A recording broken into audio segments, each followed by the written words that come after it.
Hey guys, tonight we're drifting into the darker, more mysterious, but quietly fascinating side of the Middle Ages. So, before you get comfortable, take a moment, like the video and subscribe. But only if you're really enjoying this space. Tell me in the comments where you're tuning in from and what time it is for you right now. It's always nice to see listeners drifting in from around the world. So soften the lights, maybe let a fan run in the background, and let's ease into tonight together. Not a dramatic night. No storm, no lightning, no angry music. Just a medieval night doing what medieval nights usually did. Sitting quietly. Letting the cold settle in. Letting the last lights fade. On a hill somewhere in Europe, a stone castle rests in the dark. Thick walls. Narrow windows. A few dim torches still burning, mostly out of habit. The day is over. The work is done. The guards are bored. The city below is quiet, or at least pretending to be. From the outside, the castle looks peaceful enough. Solid. Reliable. Like it has always been there, and always will be. Inside, the main hall is empty now. Long tables pushed aside. Footsteps long gone. The air smells faintly of smoke, old wood, and stone that never quite dries. Somewhere above, someone snores. Somewhere else, a candle finally gives up. And beneath all of this, there is a door. It is not impressive. No skulls carved into it. No warning signs. No dramatic inscription promising doom. Just a heavy wooden door, reinforced with iron bands, set low into a stone floor or at the end of a narrow stair. Most people in the castle don't think about it much. There's no reason to. It stays closed. It stays quiet. And that's the point. This door does not lead to treasure. It does not lead to secret escape tunnels or hidden libraries. It leads downward. Into a space meant to be forgotten. This is the dungeon. When we hear the word today, it usually comes with a lot of extra baggage. Chains clanking. Screams echoing. Torches flickering dramatically while someone laughs in a cape. Movies have trained us well. But medieval dungeons were not built for theater. They were built for function. And their function was simple. Keep people out of sight. In the Middle Ages, punishment was not always about pain. Sometimes it was about removal. Taking someone out of daily life. Out of view. Out of memory. You didn't always need blood to make an example of someone. Sometimes all you needed was absence. If a person vanished behind stone walls and did not come back, the message traveled fast enough. The dungeon was part of that system. It existed below the castle not just physically, but socially. Above, life continued. Meals were served. Orders were given. Deals were made. Below, time slowed down, or stopped entirely. And that separation mattered. Medieval justice, especially early on, did not care much for comfort or rehabilitation. It cared about order. Stability. Control. And control worked best when the unpleasant parts stayed hidden. Executions happened in public squares. Stock sat right in the open. Shame was a performance. But imprisonment was different. Prisoners were not meant to be seen. They were meant to be stored. The dungeon was not always planned from the start. Many were repurposed spaces. Old storage rooms. Cellars. Abandoned chambers beneath towers. If it was dark, secure, and inconvenient to reach, it would do just fine. Over time, these spaces gained a reputation. Not because of what happened loudly inside them, but because of what didn't happen at all. No voices. No movement. No return. From above, the dungeon barely existed. From below, it was everything. And yet, most people never saw one. A peasant working the fields would pass the castle gates and never know what lay underneath. A merchant might dine in the hall directly above a cell, completely unaware that someone was sitting in darkness a few meters below his feet. Out of sight. Out of mind. That is important to understand early on. Because the dungeon was not designed to shock the senses. It was designed to quietly remove problems. Someone owed money and couldn't pay. Someone angered the wrong lord. Someone spoke too freely at the wrong time. Someone simply knew too much. They went down. And once they did, the system moved on. This chapter is not about suffering yet. Not about chains or hunger or pain. Those will come later. For now, this is about architecture. About decisions. About how power organizes space. Because every dungeon starts with a choice. Someone had to decide that beneath comfort, beneath ceremony, beneath daily life, there should be a place for people to disappear. And once that choice was made, everything else followed naturally. The heavy door exists because someone wanted a clear boundary. A moment where the world above ends and something else begins. A line that, once crossed, is hard to undo. It is usually locked from the outside. That detail alone tells you almost everything you need to know. The dungeon is not a place people go into willingly. It is not a room you walk out of when you feel like it. It belongs to whoever holds the key, and the key rarely changes hands. At night, when the castle sleeps, the dungeon does not change much. It stays cold. It stays still. The darkness remains where it was left. Above, time moves forward in small ways. A guard shifts his weight. A fire burns lower. Somewhere, a door creaks. Below, there is no night or day. Only waiting. And that waiting is not an accident. It is part of the punishment. The Middle Ages did not need constant violence to maintain control. Often, silence worked better. Silence left room for fear to grow on its own. Stories filled in the gaps. People whispered about what might be happening down there. They didn't need details. Their imagination did the work for them. That was enough. So when we talk about the dungeon, we are not talking about monsters or madness. We are talking about a system that valued order more than comfort, and stability more than fairness. We are talking about a space designed to make people small by removing them from the world entirely. For now, the door stays closed. The castle above is quiet. And the story is only just beginning. Before we go any deeper underground, we should probably clear something up. Because when most of us hear the word dungeon, our brain immediately supplies a very specific image. Dark stone walls. Chains hanging everywhere. Someone screaming in the background for dramatic effect. Maybe a hooded figure slowly turning around. Thanks, movies. The medieval dungeon, in real life, was usually much less organized than that. Less stylish too. No interior design plan. No theme. Just stone, space, and a strong desire to keep someone somewhere inconvenient.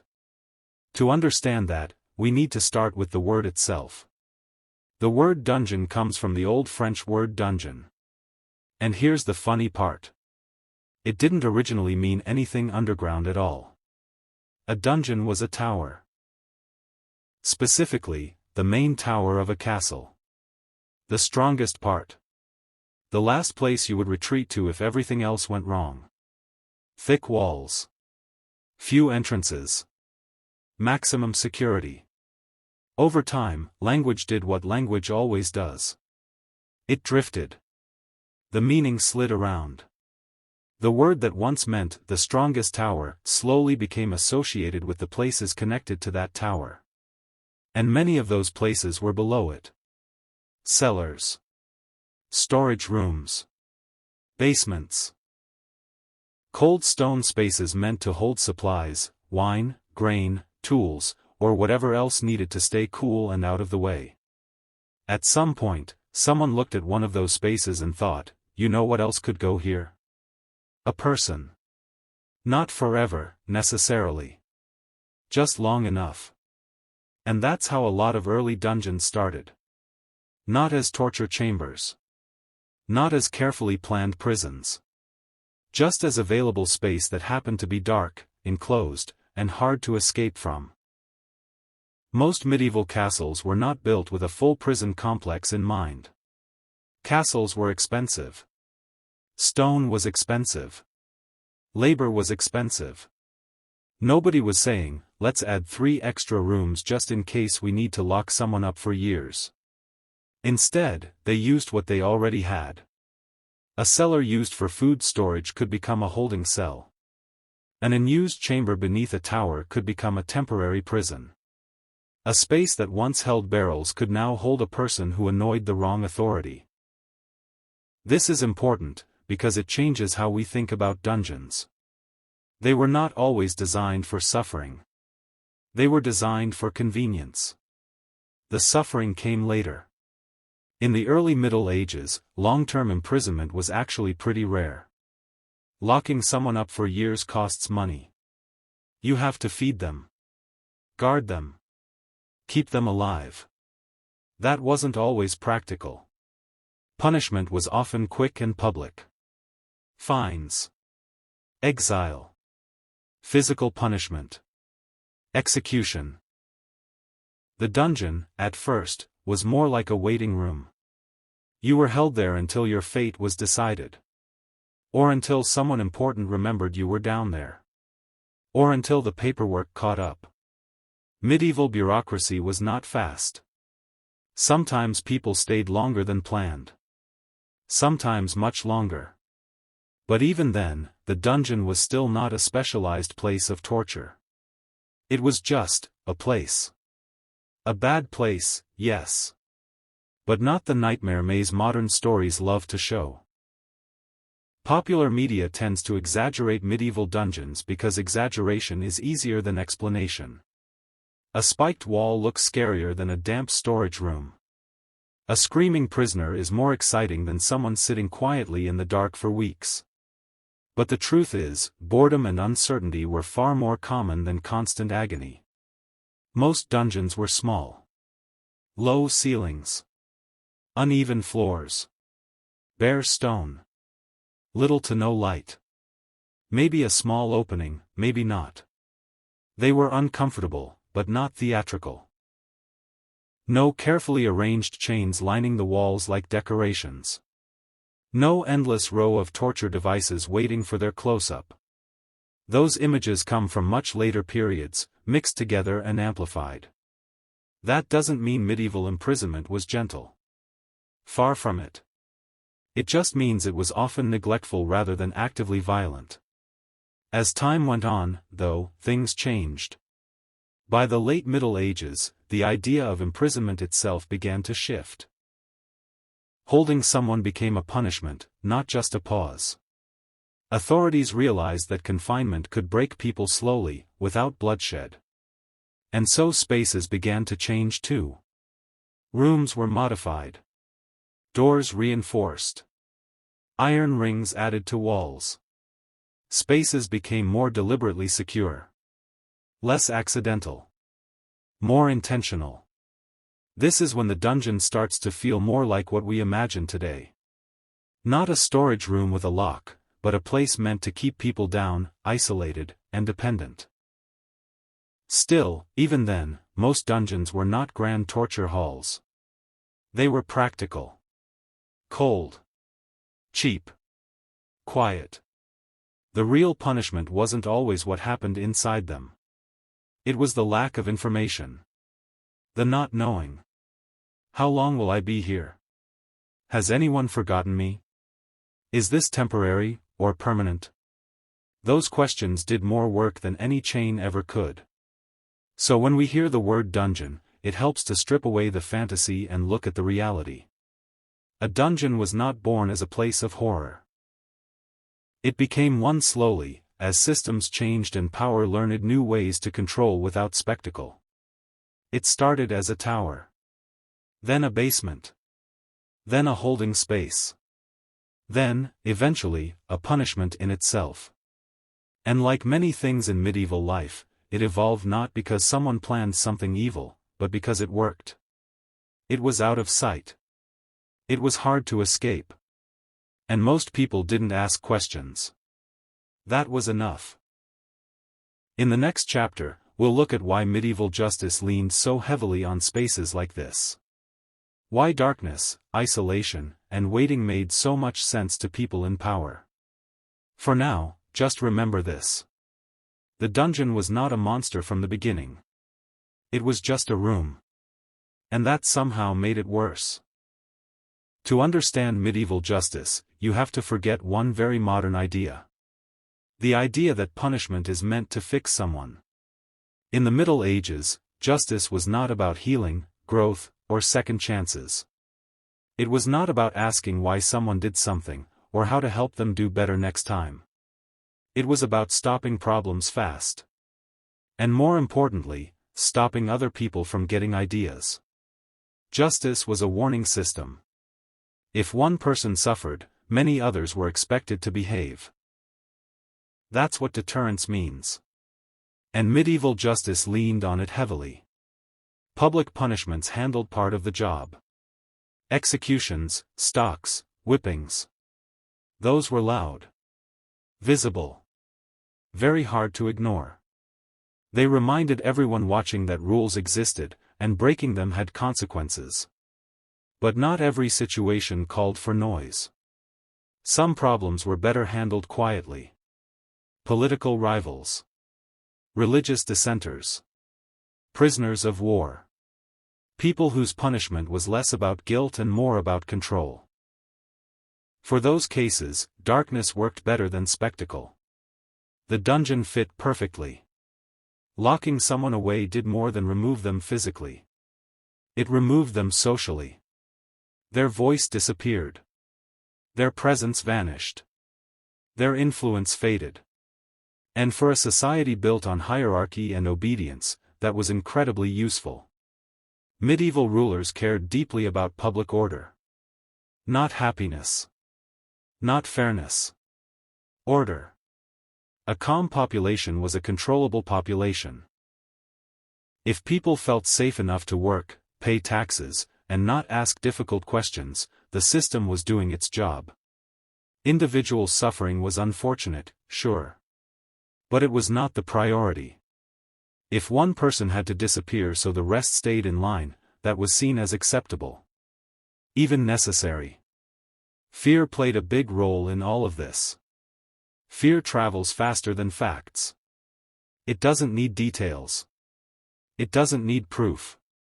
It just needs a story. And the dungeon produced great stories. People didn't need to see what was inside. They just needed to know that once someone went down there, they might not come back. Or if they did, they were changed. Silence filled in the blanks. Was the prisoner being tortured? Starved? Forgotten? All of the above? No one knew. And that uncertainty was powerful. A public execution ends quickly. A dungeon sentence lingers in the imagination. That made it an excellent psychological weapon. The dungeon punished more than the person inside it.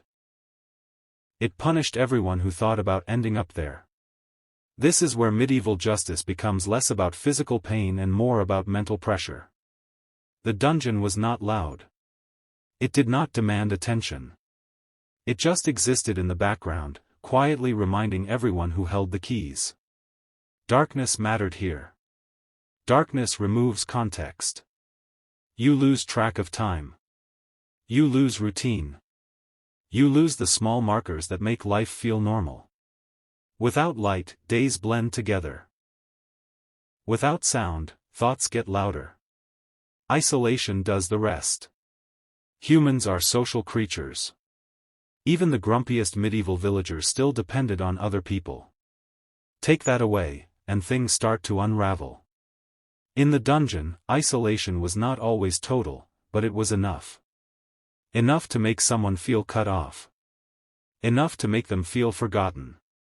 Waiting became the punishment. Not knowing how long you would be there. Not knowing if anyone would speak to you today. Not knowing if tomorrow would be different. That kind of waiting wears people down. And it did so without leaving visible marks. From the outside, the system looked clean.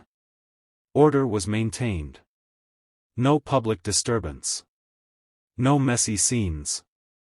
From the inside, it was a slow grind. Medieval authorities didn't need psychology textbooks to understand this. They saw it work. People broke without being touched.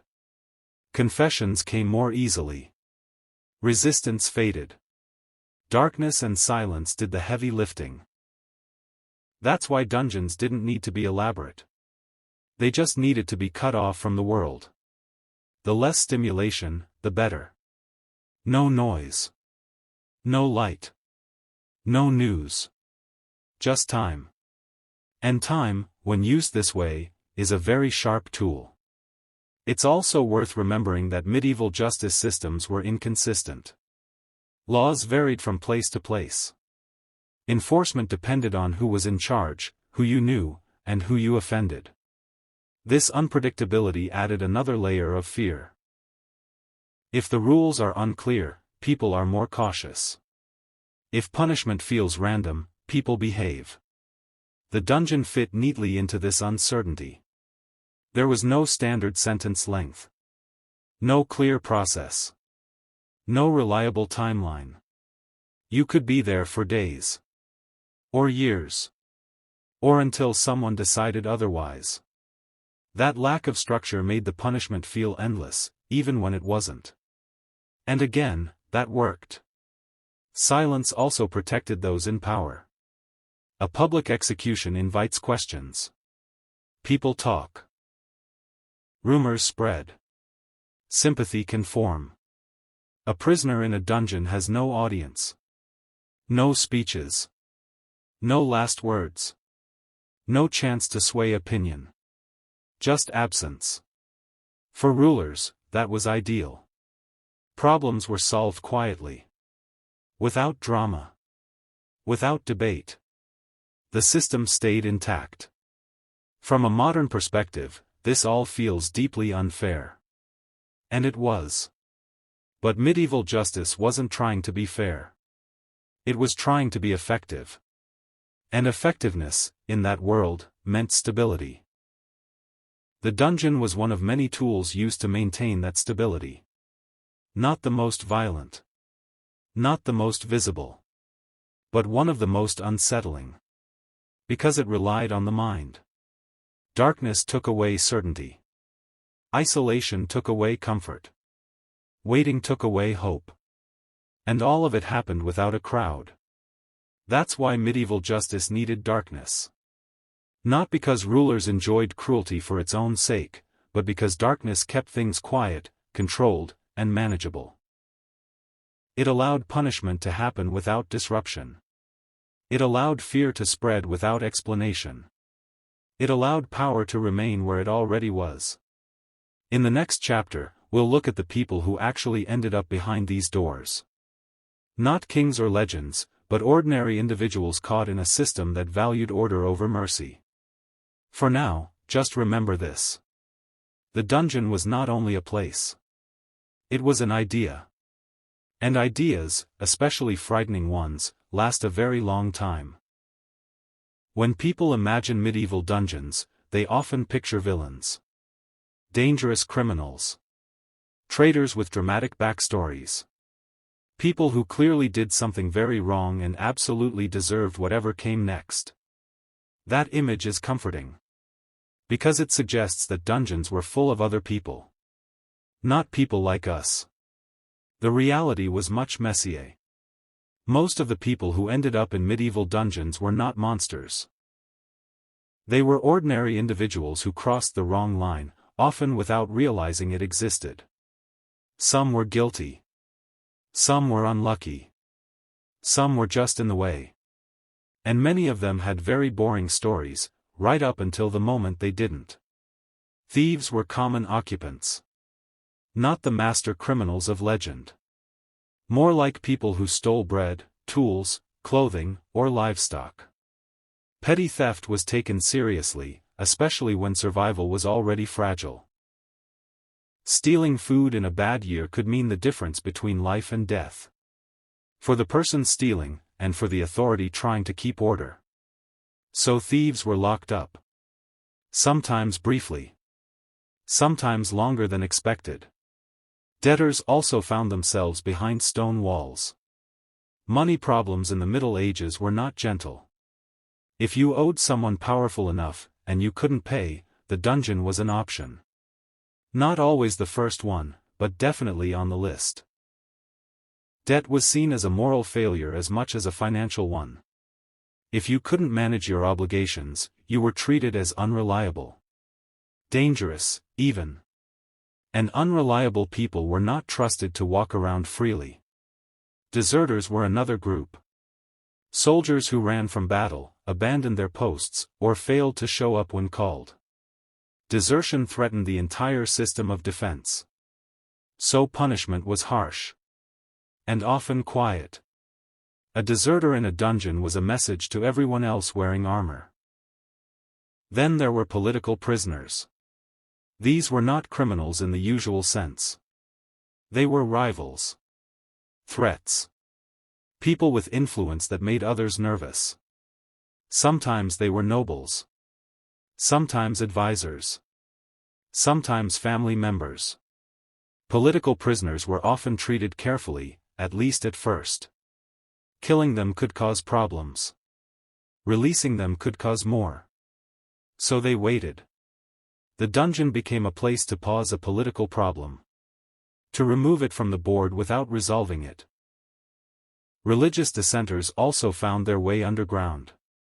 The Middle Ages were deeply religious, but not always unified. Different interpretations, movements, and challenges to authority popped up regularly. Questioning doctrine could be dangerous. Not because it was loud, but because it spread. People who questioned too openly risked being silenced. Sometimes permanently. Sometimes quietly. The dungeon allowed authorities to stop ideas without turning them into public spectacles. A disappeared preacher caused fewer ripples than a martyr. Prisoners of war filled many dungeons as well. Captured soldiers, knights, or foreign fighters were valuable. They could be exchanged. Ransomed. Used as leverage. Until then, they needed to be stored somewhere secure. That somewhere was often underground. These prisoners might be treated better than others, depending on their status. But uncertainty still ruled. Negotiations took time. And while talks dragged on, the dungeon waited. And then there were the people who don't fit neatly into any category. The ones caught in power struggles they didn't start and couldn't control. A servant who overheard something. A messenger who arrived at the wrong moment. A relative of someone important who fell out of favor. Sometimes guilt didn't matter at all. Being connected to the wrong person could be enough. This is where randomness really comes into focus. Medieval justice was not consistent. Laws varied wildly. Enforcement depended on mood, status, and convenience. Two people could commit the same act and face completely different outcomes. One might be fined. Another might be locked away. The dungeon was often used when authorities weren't sure what else to do. It was a holding space for uncertainty. And that uncertainty made everyone vulnerable. You didn't need to be evil to end up there. You just needed to be exposed. Poor. Unprotected. Inconvenient. Even status wasn't a guarantee. Nobles could fall. Clergy could be accused. Power shifted often, and when it did, yesterday's insider could become today's prisoner. What makes this especially unsettling is how normal life looked right up until the moment it stopped. Many prisoners went to bed expecting another ordinary day. They had plans. Chores. Conversations half finished. Then something changed. An accusation. An order. A knock. And suddenly, their world shrank to stone walls and darkness. No warning. No preparation. That sudden drop is part of what made dungeons effective. Fear thrives on unpredictability. If anyone can fall, everyone behaves.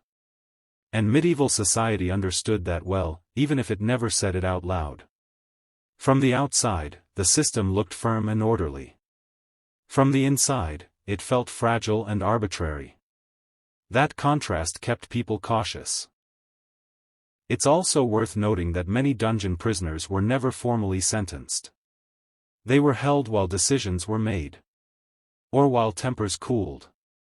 Or while someone higher up was consulted. Sometimes those decisions took a long time. Sometimes they never came. People could vanish simply because no one remembered to release them. Not out of cruelty.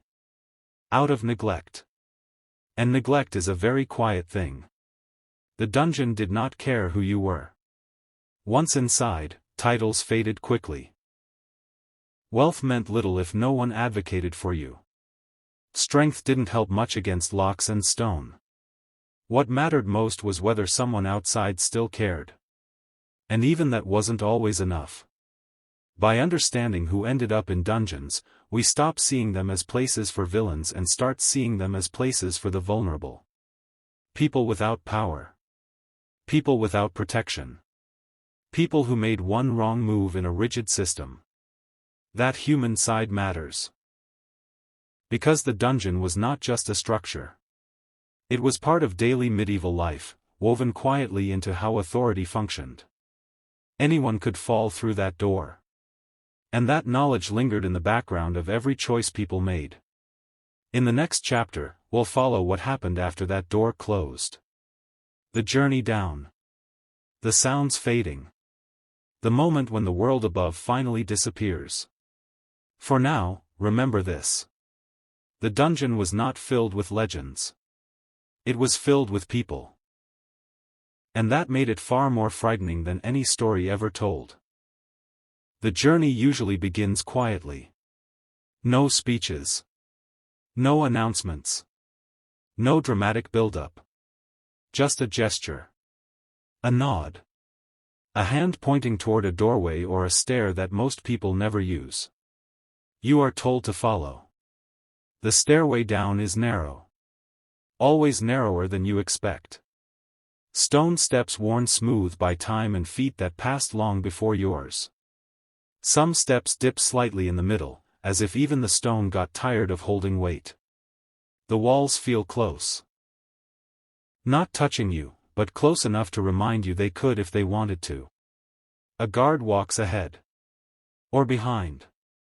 Sometimes both. Boots scrape softly against stone. The sound echoes, then fades, then comes back again, never quite the same twice. Torchlight leads the way. At first, the light is steady. Warm.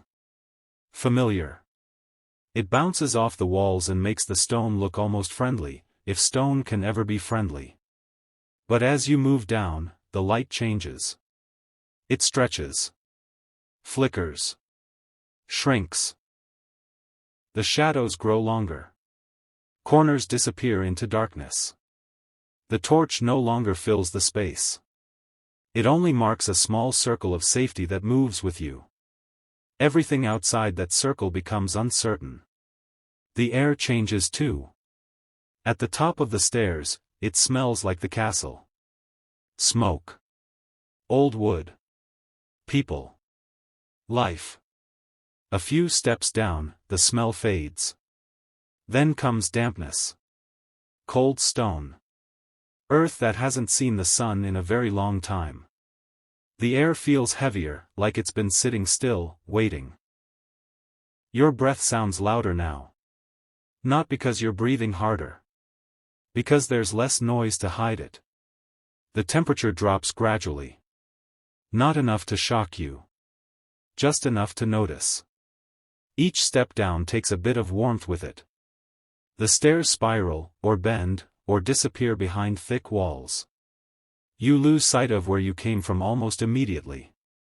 The top vanishes around a corner, and with it, any sense of direction. Up becomes an idea, not a place. Sounds change as well. Above ground, castles are never truly quiet. There's always something. Wind. Voices. A door somewhere. A cough. A clatter. Down here, those sounds fade one by one. They don't vanish all at once.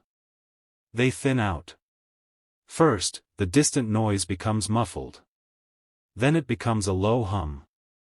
Then it's gone. What replaces it is different. Drips of water echo from somewhere you can't see.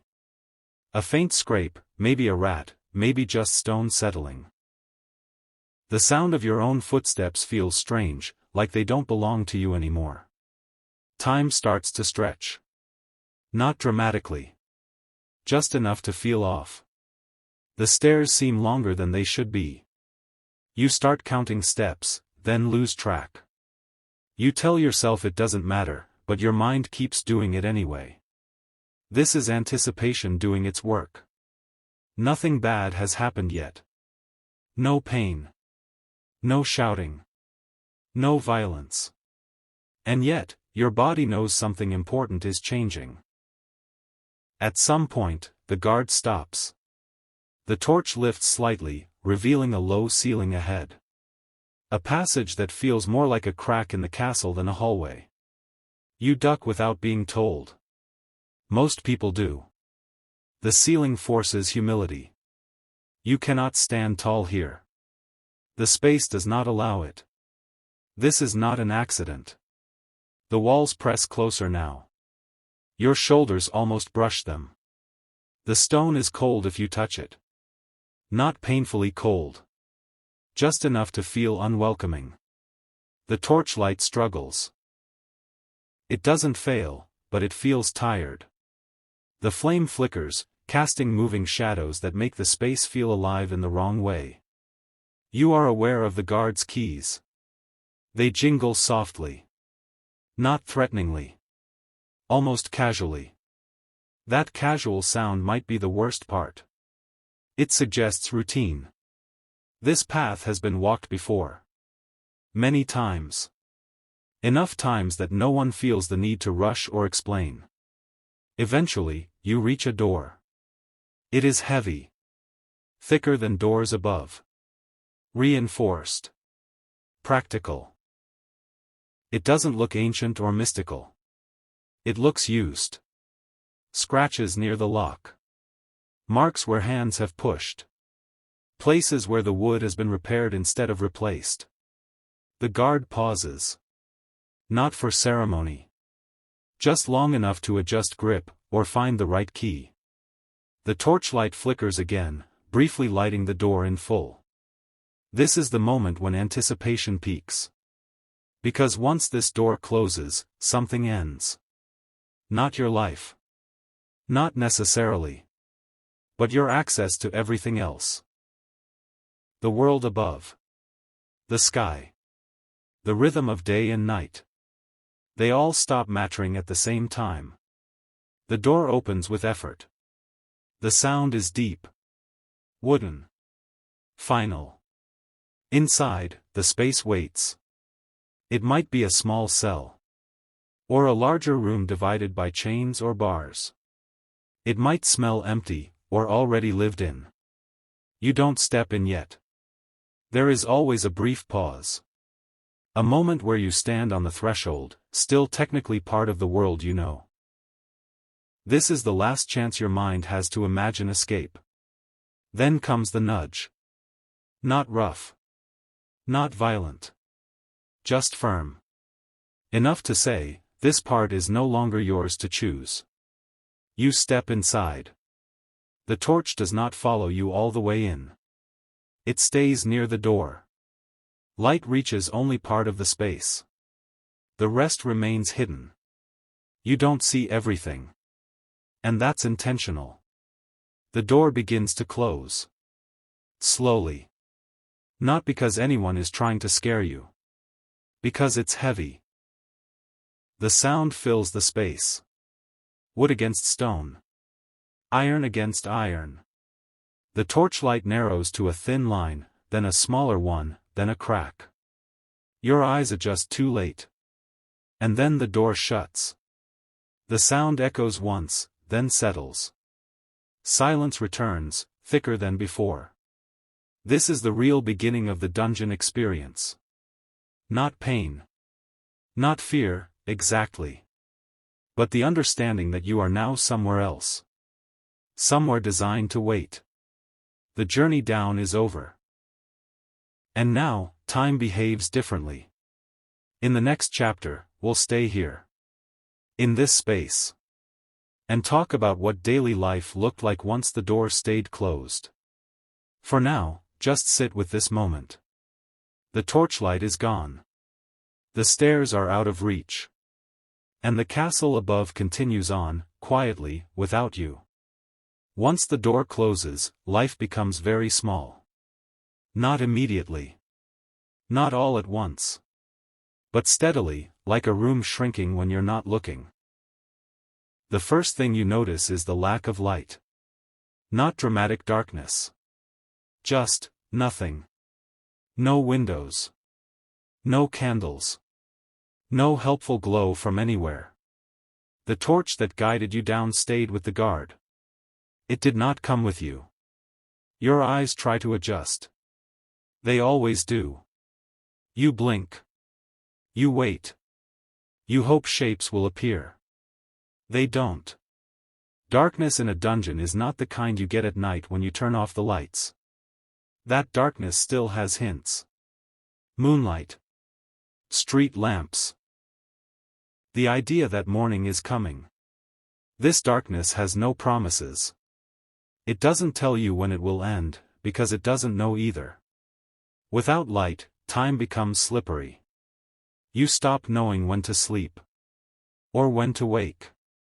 You lie down when your body feels tired, not when it makes sense. You wake up unsure if you slept for minutes or hours. Day and night lose their meaning. At first, you try to keep track. You count breaths. You count heartbeats. You count the drip of water somewhere nearby. Then you lose count. Eventually, you stop trying. This is where waiting becomes the punishment. Food arrives, if it arrives at all, without ceremony. There is no knock. No announcement. Just the sound of a door opening somewhere, followed by footsteps that stop close enough to matter. A bowl slides across the floor. Or a piece of bread is dropped through an opening. Sometimes water follows. Sometimes it doesn't. Meals are simple. Bread. Thin soup. Whatever is cheap and available. Not enough to enjoy. Just enough to continue. There is no schedule you can rely on. Food does not arrive at the same time each day. Or what you think is a day. Sometimes it comes twice. Sometimes not at all. You begin to measure time by hunger. If you are hungry, time has passed. If you are very hungry, a lot of time has passed. Water is precious. Some cells have a small supply. A bucket. A trickle from a wall. Others depend entirely on guards remembering. The stone is damp. Always damp. It sweats slowly, like it's breathing. The floor feels cold no matter how long you sit on it. Even when you stand, the cold seems to follow you upward. Insects live here comfortably. They don't mind the dark. They don't mind the moisture. They don't mind you. At first, you try to brush them away. Then you learn it's pointless. They return. Always. Rats are common too. You hear them more than you see them. Scratching. Quick movement. A sudden sound near your feet. They are not aggressive. Just present. Like the dungeon itself. Silence dominates most of the time. Not complete silence. That almost never exists. But close. There are distant sounds. Echoes traveling through stone. A door slamming far away. A cough that doesn't belong to you. Footsteps that might be above, or beside, or nowhere you can reach. Sometimes you hear voices. Not words. Just tones. Enough to remind you that other humans still exist somewhere. Those moments are strangely comforting. And strangely painful. Because the voices never stay. Most of the time, you are alone with your thoughts. And thoughts behave differently in the dark. They grow louder. More repetitive.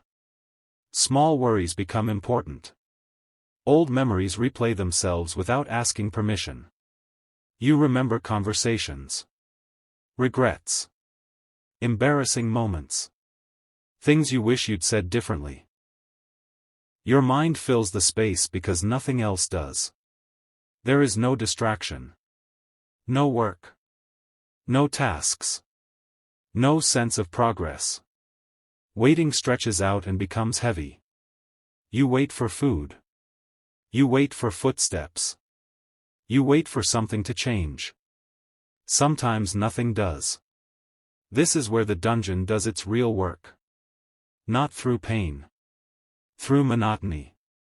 Every day feels the same. Every moment blends into the next.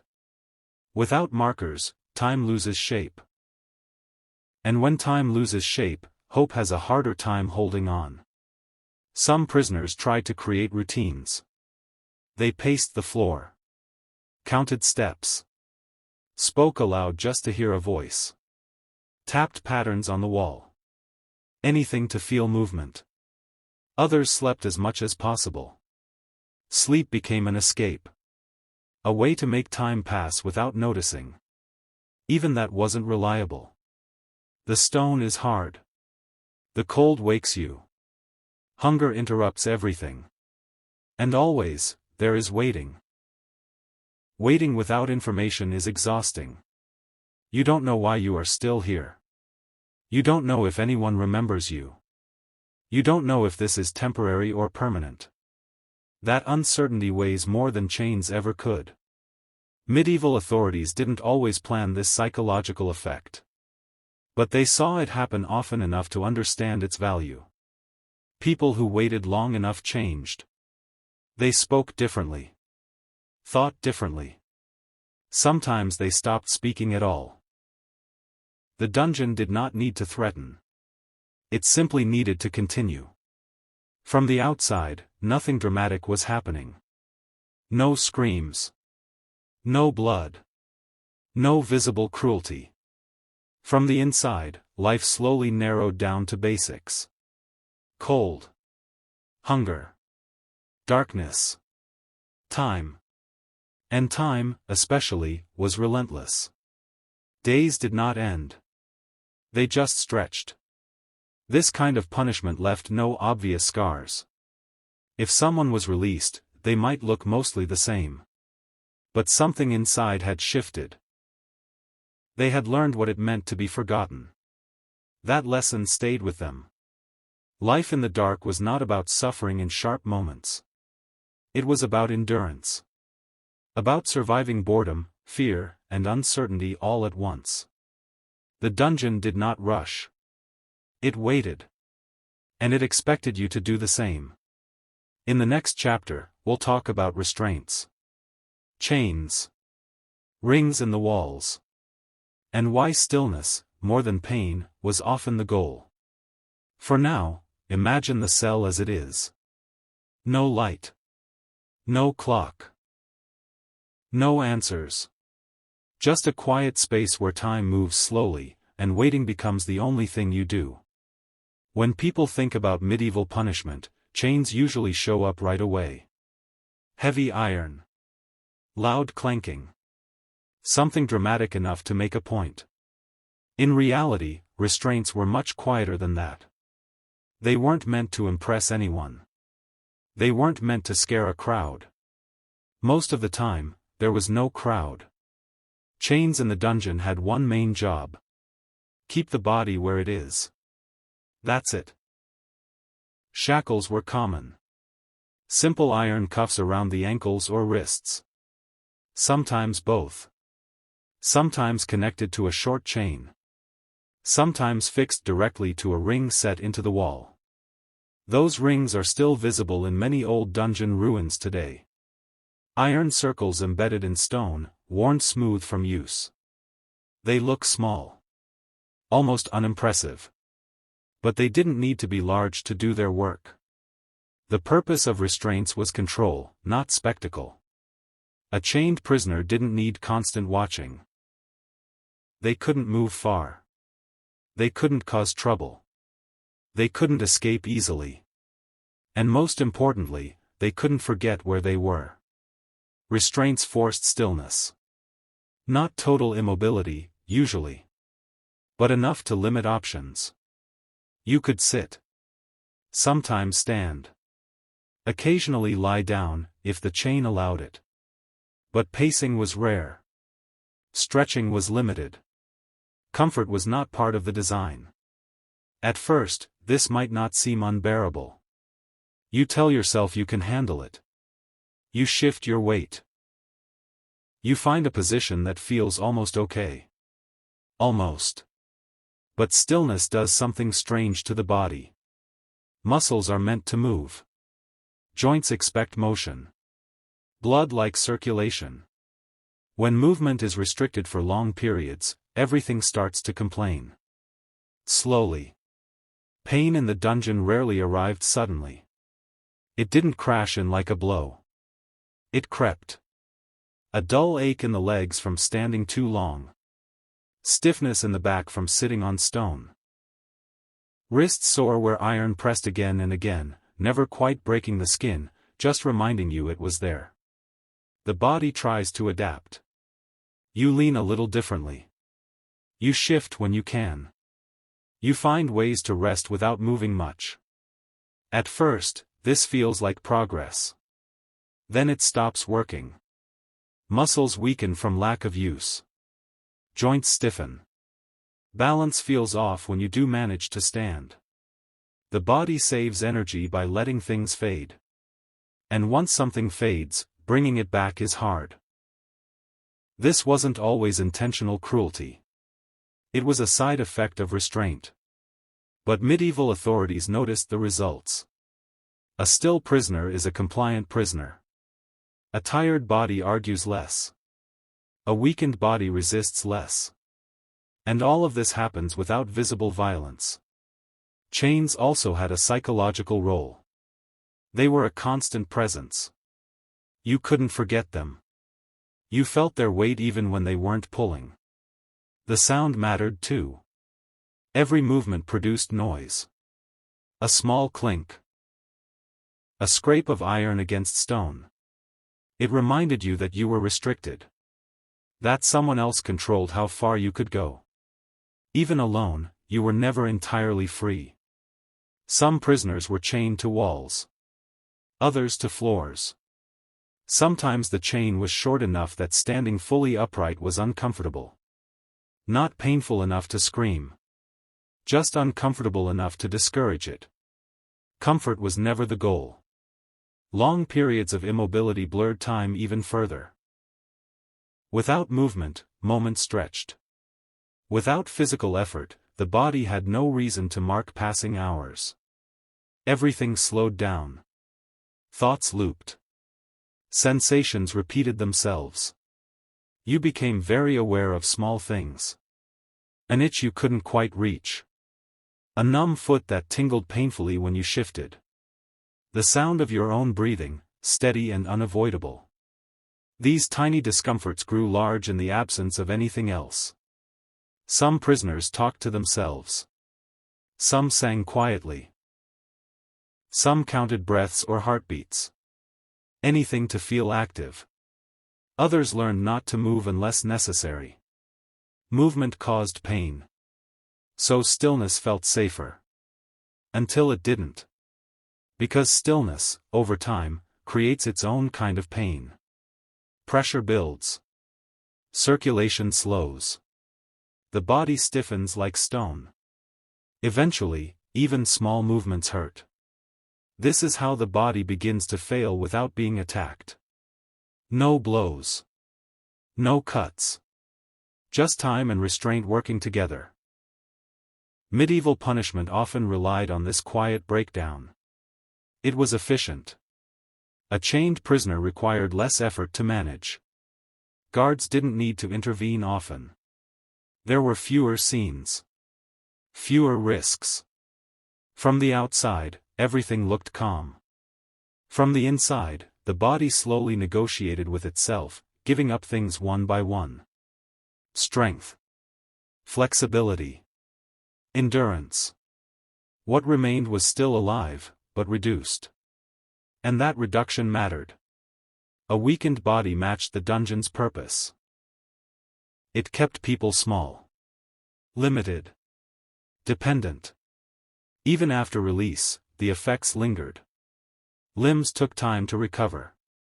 Pain remained. Movement felt strange. Confidence suffered. The body remembered the chains long after they were gone. It's worth noting that not every prisoner was constantly restrained. Some were chained only part of the time. Others only when guards felt it was necessary. But the possibility was always there. And that possibility shaped behavior. You learned to move carefully. Slowly. Quietly. The dungeon taught patience through discomfort. And patience, under these conditions, was not peaceful. It was enforced. This kind of punishment didn't leave dramatic scars. It left subtle ones. The kind you notice later, when something doesn't work the way it used to. Pain that creeps is harder to fight than pain that strikes. You can brace for a blow. You can prepare. Creeping pain just arrives, settles in, and makes itself comfortable. The dungeon understood that, even if it never put it into words. Chains were not there to impress anyone. They were there to wait. To hold someone in place long enough for time to do the rest. In the next chapter, we'll look at what happened when bodies weakened further. Illness. Infection. And how survival became uncertain even without direct punishment. For now, picture the stillness. The iron ring in the wall. The short chain. The limited space. No violence. No drama. Just a body learning, slowly and quietly, what it means to be held in place for too long. Once bodies stop moving, other things start moving instead. Very small things. Illness in a dungeon didn't arrive suddenly. It crept in the same way everything else did. Quietly. Patiently. Like it had all the time in the world. Confined spaces are good at holding more than people. They hold moisture. They hold stale air. They hold whatever was already living there long before anyone was locked inside. Stone walls never really dry. Water seeps in slowly, settles, then waits. That dampness clings to clothes, skin, wounds, breath. Breathing in a dungeon meant breathing in air that had already been breathed many times before. There was no ventilation system. No concern for freshness. Air moved when doors opened. That was it. When someone coughed, it echoed. When someone sneezed, it lingered. Disease didn't need help spreading. The dungeon did that job for it. Small cuts became big problems. A scrape from a chain. A blister from standing too long. A bruise that never quite faded. In a place with no clean water, no bandages, and no real medical care, healing was slow. Or non-existent. Wounds stayed open. Skin stayed irritated. Infections settled in and made themselves comfortable. Pain wasn't dramatic. It was constant. You learned to live with it because there was no alternative. Malnutrition made everything worse.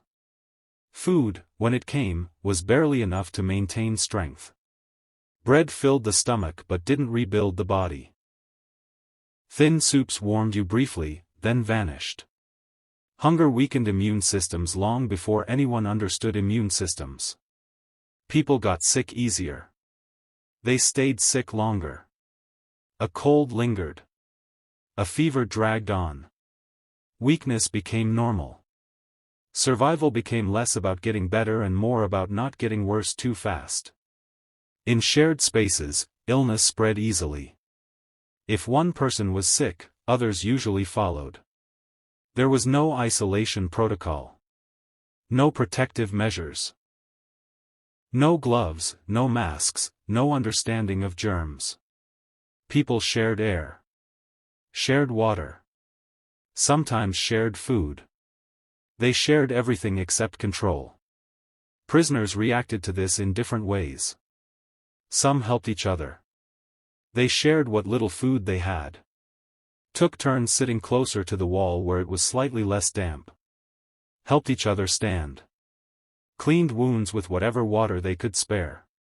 Quiet cooperation formed between people who had nothing else. Others did the opposite. Illness made resources scarce. When survival felt uncertain, kindness became harder. Some avoided the sick. Pulled away. Chose distance over comfort. It wasn't cruelty. It was fear. Fear of catching something. Fear of becoming weaker. Fear of being the next one who didn't get back up. The dungeon didn't judge either choice. It simply watched. Survival here was not heroic.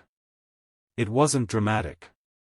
It didn't involve last stands or speeches. It was quiet endurance. Getting through one more day. Then another. Then another. Sometimes survival meant helping. Sometimes it meant stepping back. Sometimes it meant doing nothing at all. The body, when pushed far enough, starts choosing for you. Strength fades. Appetite shrinks. Energy becomes something you budget carefully. You learn when to move and when not to. When to speak and when silence is safer. You learn to rest without sleeping too deeply, because waking up matters. Decay in the dungeon was slow. Not rot. Not collapse. Just gradual decline. Teeth loosened. Hair thinned. Skin changed. People aged faster here. Not because time moved quicker, but because the body worked harder just to stay alive. The dungeon didn't kill everyone. Many survived. But survival did not mean escape. It meant adaptation. It meant becoming smaller in ways no one could see from the outside. And for some, even that quiet endurance wasn't enough. Forgotten prisoners. Some prisoners didn't suffer loudly. They simply vanished. Not all medieval imprisonment was recorded. Paper was expensive. Record keeping was inconsistent. Memory did a lot of the work. And memory is unreliable. Some people were imprisoned without formal charges. Without trials. Without names written down anywhere official. They were held, for now. For questioning. For safety. For convenience. For now, had no deadline. If no one followed up, nothing happened. If no one asked questions, no one answered them. These prisoners became invisible. Guards changed shifts. Officials changed roles. Political situations shifted. And the prisoner stayed. Names were forgotten first. Not deliberately. Just naturally. A man became that one in the lower cell. A woman became the quiet one. Eventually, even those descriptions faded. The dungeon was good at erasing details. Some prisoners were kept for political convenience. They weren't dangerous enough to execute. Not important enough to negotiate over. Not useful enough to release. They existed in a strange middle space. Alive, but not present. Their continued imprisonment avoided problems. Releasing them might cause questions. Killing them might cause backlash. So nothing was done. They waited. Others were prisoners of shifting power. A lord lost favor. A bishop fell from grace. A faction lost influence. Their supporters followed them into darkness. When power returned, sometimes the doors opened. When it didn't, the prisoners stayed. And sometimes, no one remembered they were there. People disappeared into the dungeon the same way objects disappear into storage. Placed somewhere, safe, and then overlooked. Not because someone intended it. Because forgetting is easy when something is out of sight. This is what made the dungeon more than a prison. It was a place of erasure. Not just of bodies, but of identity. Without contact, without names, without time markers, people slowly became less real to the world outside. And eventually, less real to themselves.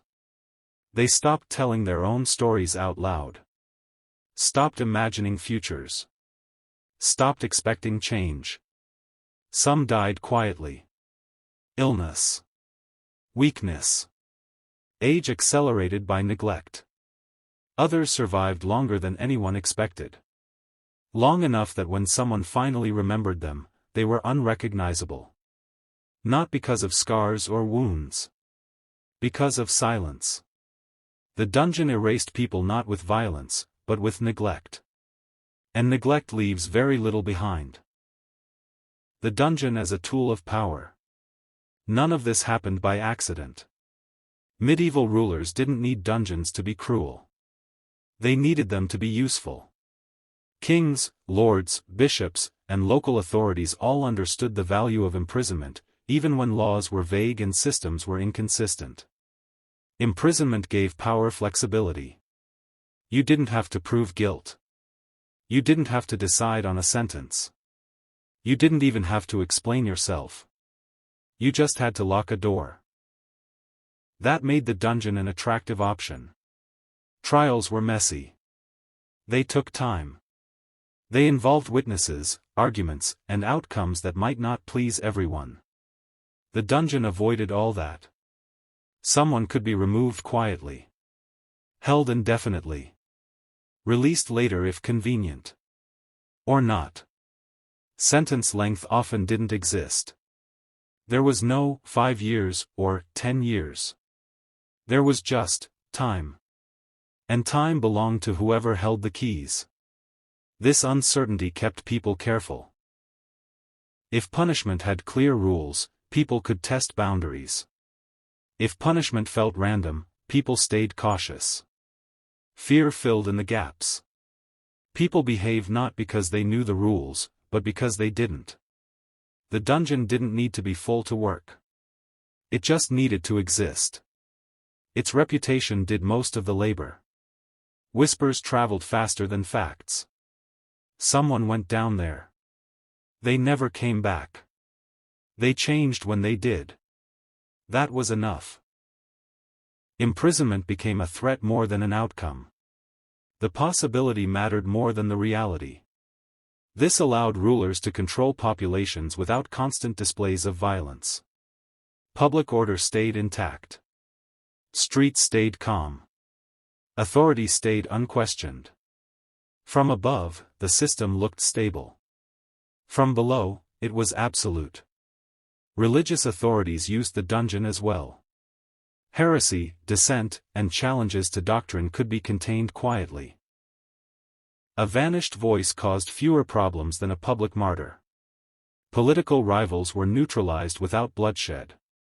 Enemies were paused instead of destroyed. The dungeon allowed power to delay decisions. And delay is powerful. As long as someone waited, they were not acting.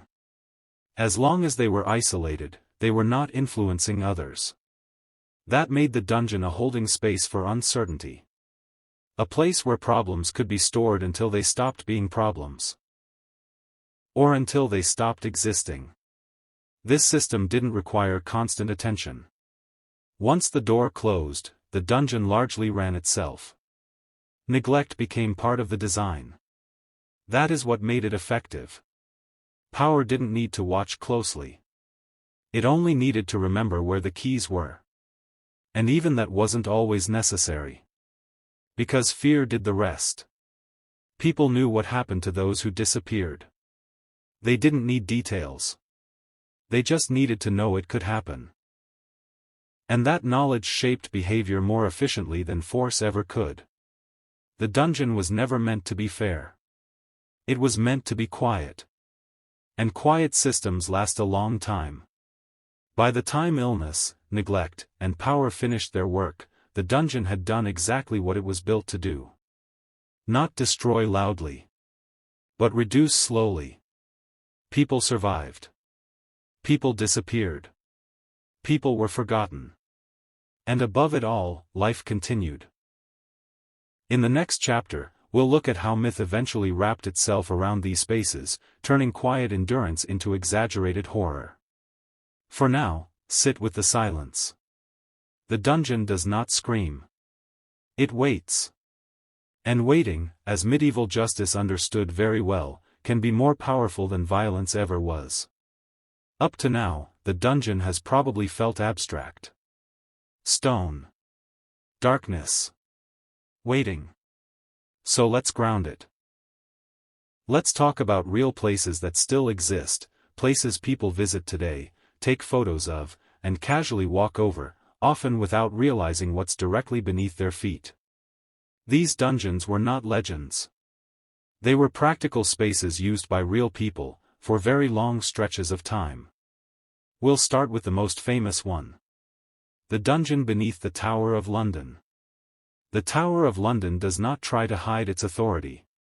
Even now, it looks serious. Heavy stone. Sharp lines. A building that has never been interested in being cozy. For centuries, the tower served many roles.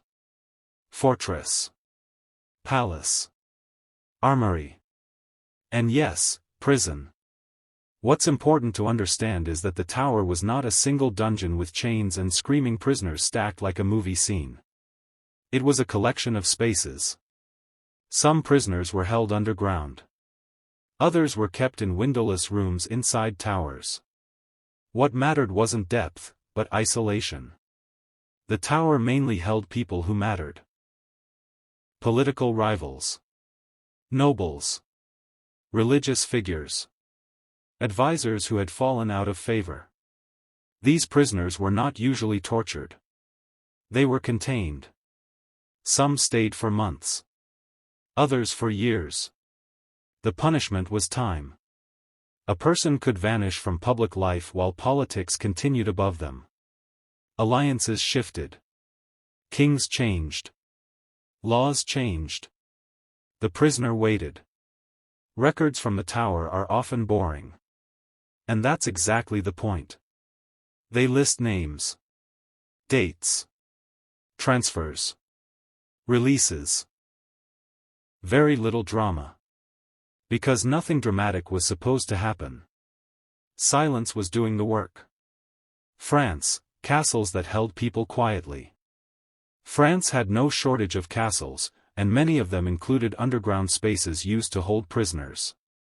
These were often cellars first. Storage rooms. Cool, dark places meant to keep things preserved. Sometimes those things became people.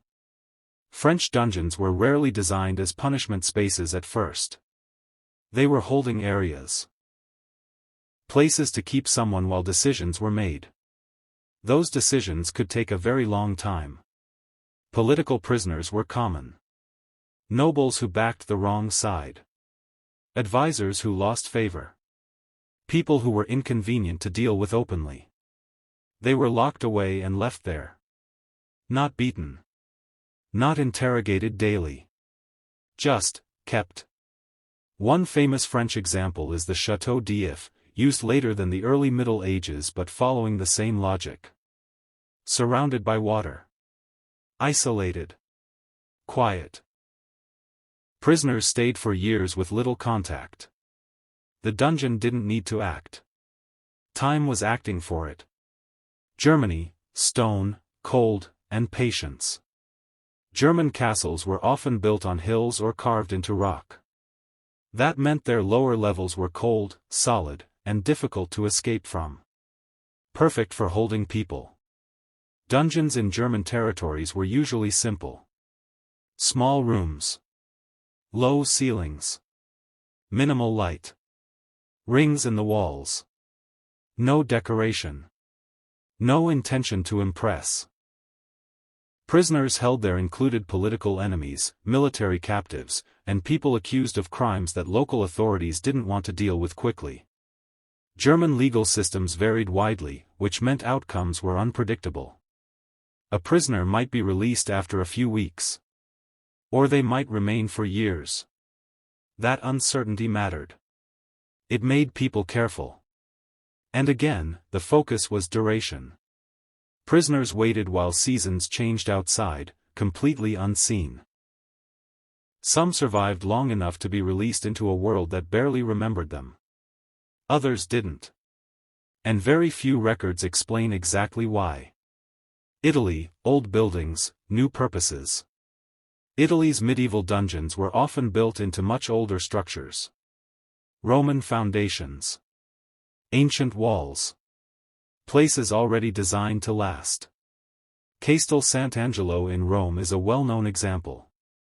Originally a Roman tomb, it became a fortress, then a prison. Its lower chambers were thick-walled, dark, and quiet. Popes used these spaces to hold political opponents and religious dissenters. Again, not criminals in the everyday sense. People whose presence caused trouble. Some prisoners stayed for years. They weren't tortured daily. They weren't constantly restrained. They were isolated. Italian dungeons sometimes offered slightly better conditions for high-status prisoners. More space. Occasional light. But comfort didn't remove the punishment. Waiting in comfort is still waiting. And waiting without an end date is still a sentence. Long-term prisoners, time instead of pain. Across Europe, the most striking dungeon cases are not the most violent ones. They're the longest ones. Prisoners held for 10 years. 15 years. Sometimes more. Not because anyone was actively punishing them each day. But because releasing them was inconvenient. A person held long enough stopped being relevant. Their allies moved on. Their enemies relaxed. Their influence faded. One well-known case is Charles d'Orléans, a French noble held in England for 25 years after capture in battle. He wasn't tortured. He waited. He wrote poetry. He aged. He adapted. When he returned home, the world had changed. That was the punishment. Not broken bones. Broken momentum. Medieval authorities understood this well. You don't need to hurt someone to remove them from history. You just need to pause them long enough. Silence was the point. What all these famous dungeons share is restraint. Not restraint as in chains, but restraint as a system. There were no daily punishments. No need for spectacle. The dungeon worked best when nothing happened. Guards spoke little. Prisoners learned that shouting didn't help. Silence settled in. And silence erased people slowly. That's why historical records are often thin. Nothing dramatic happened worth recording. Which, from the system's perspective, meant everything was working. A pattern, not a legend. Whether in England, France, Germany, or Italy, the pattern is the same. Remove the person. Limit contact. Let time do the rest. The dungeon was not about cruelty for entertainment. It was about control through absence. It was about making people wait until they no longer mattered. That's why these places are still unsettling today. Not because of what they did loudly, but because of how quietly they worked. In the next chapter, we'll look at how later generations turned these quiet spaces into loud myths, filling the silence with horror stories. For now, just remember this. The most famous dungeons in history did not rely on pain. They relied on time. And time, locked behind stone walls, was almost always enough. If most of what we know about medieval dungeons came from movies, we'd expect one thing. Noise. Chains clanking every second. Someone screaming at all times. Torture devices neatly lined up like tools in a workshop. Spikes everywhere, just in case someone forgets where they are. It makes for exciting scenes. It also makes for very bad history. Popular culture loves extremes. A quiet room with nothing happening for weeks does not sell tickets. A dramatic rack with someone yelling does. So movies exaggerate. A lot.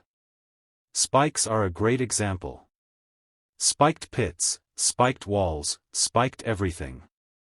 Somehow medieval builders are portrayed as having an endless supply of iron and an urgent need to stick it everywhere. In reality, iron was expensive. Labor was expensive. Maintenance was annoying. Most dungeons didn't bother. Racks and elaborate torture machines existed, yes, but they were not standard dungeon furniture. They were used occasionally, usually during interrogations, and often in very specific legal or religious contexts. They were not sitting in every cell waiting for the next customer. The average dungeon was boring. Stone walls. A door. Maybe a ring in the wall. Maybe a chain. That's it. Which is exactly why it worked. Movies exaggerate because they focus on moments. History focuses on duration. A torture scene lasts a few minutes. A dungeon sentence lasts years. From a storytelling perspective, pain is easy to show. Waiting is not. No one wants to watch a character sit quietly for 10 years while nothing happens. But that's what actually happened most of the time. The most terrifying part of medieval imprisonment was not what happened loudly. It was what happened slowly. Boredom was a weapon. That sounds almost silly until you think about it. No books. No work. No routine. No sense of progress. Just hours that blend together. Days without events. Weeks where the highlight is food arriving, if it arrives. Boredom strips away distractions. It leaves you alone with your thoughts. And thoughts are not always kind. Isolation made it worse. Most prisoners spent long periods without meaningful conversation. Guards were not there to chat. Other prisoners might be present, but contact was limited or inconsistent. Human beings are social creatures. Even quiet ones. Remove that connection, and the mind starts to wander in uncomfortable directions. You replay memories. You imagine futures. You argue with people who aren't there. You start talking out loud, just to hear a voice. Not because you're losing control. Because silence is heavy. Uncertainty tied it all together. If you know how long something will last, you can prepare. If you know you have 1 year, you count days. If you know you'll be released eventually, you hold on to that idea. Medieval dungeons rarely offered that clarity. There was no sentence length posted on the wall. No calendar. No updates. You didn't know if you were there for a week or for life. That uncertainty gnawed constantly. It made hope unstable. One day you might feel optimistic. The next day, that optimism feels foolish. And because nothing changes, emotions cycle endlessly. Fear. Hope. Resignation. Hope again. Round and round. That is much harder to endure than a single moment of pain. Movies prefer constant torture because it feels more evil. But medieval systems didn't need to hurt people constantly. Neglect was cheaper. Neglect required less effort. Neglect didn't leave obvious marks. If a prisoner emerged thin, quiet, and changed, that was acceptable. The system didn't ask questions. Neglect also shifted responsibility. If someone suffered because they were hungry, cold, or sick, it was easy to shrug. No one did this to them. Which, of course, wasn't true. The dungeon created the conditions. Constant pain requires action. Someone has to inflict it. Neglect just requires nothing. And nothing is easy to maintain. This is where popular myths really miss the point. The dungeon was not a place of endless activity. It was a place of stillness. And stillness, stretched over time, breaks people in quieter ways. Another myth is that prisoners were always screaming. In reality, screaming didn't help. It didn't bring food faster. It didn't bring release. It didn't change decisions made far above. Most prisoners learned quickly that noise wasted energy. Silence became practical. Guards noticed quiet prisoners more than loud ones. Quiet meant compliant. Quiet meant manageable. Noise meant effort. So silence settled in naturally. And silence reinforced isolation. That feedback loop is what made dungeons effective. No spectacle needed. No audience required. Just stone, time, and neglect. Movies also love the idea that dungeons were designed by sadists. That someone sat down and said, "How can we make this as horrible as possible?" In most cases, that didn't happen. Dungeons evolved because they worked. They removed people quietly. They avoided public drama. They kept power stable. Efficiency, not cruelty, drove design. Cruelty was a side effect. That doesn't make it better. It makes it more unsettling. Because it means no one needed to enjoy it for it to continue. The system functioned without emotion. That's why boredom, isolation, and uncertainty were more terrifying than spikes. Spikes hurt once. Uncertainty hurts every day. Neglect doesn't scream. It waits. And waiting, as we've seen again and again, was the dungeon's greatest strength. So when we strip away the myths, what's left is something less dramatic and more disturbing. A room. A door. Time with no shape. No villains laughing in the corner. Just a system doing exactly what it was built to do. In the next chapter, we'll look at how imprisonment eventually ended. Release, death, or something in between. For now, remember this.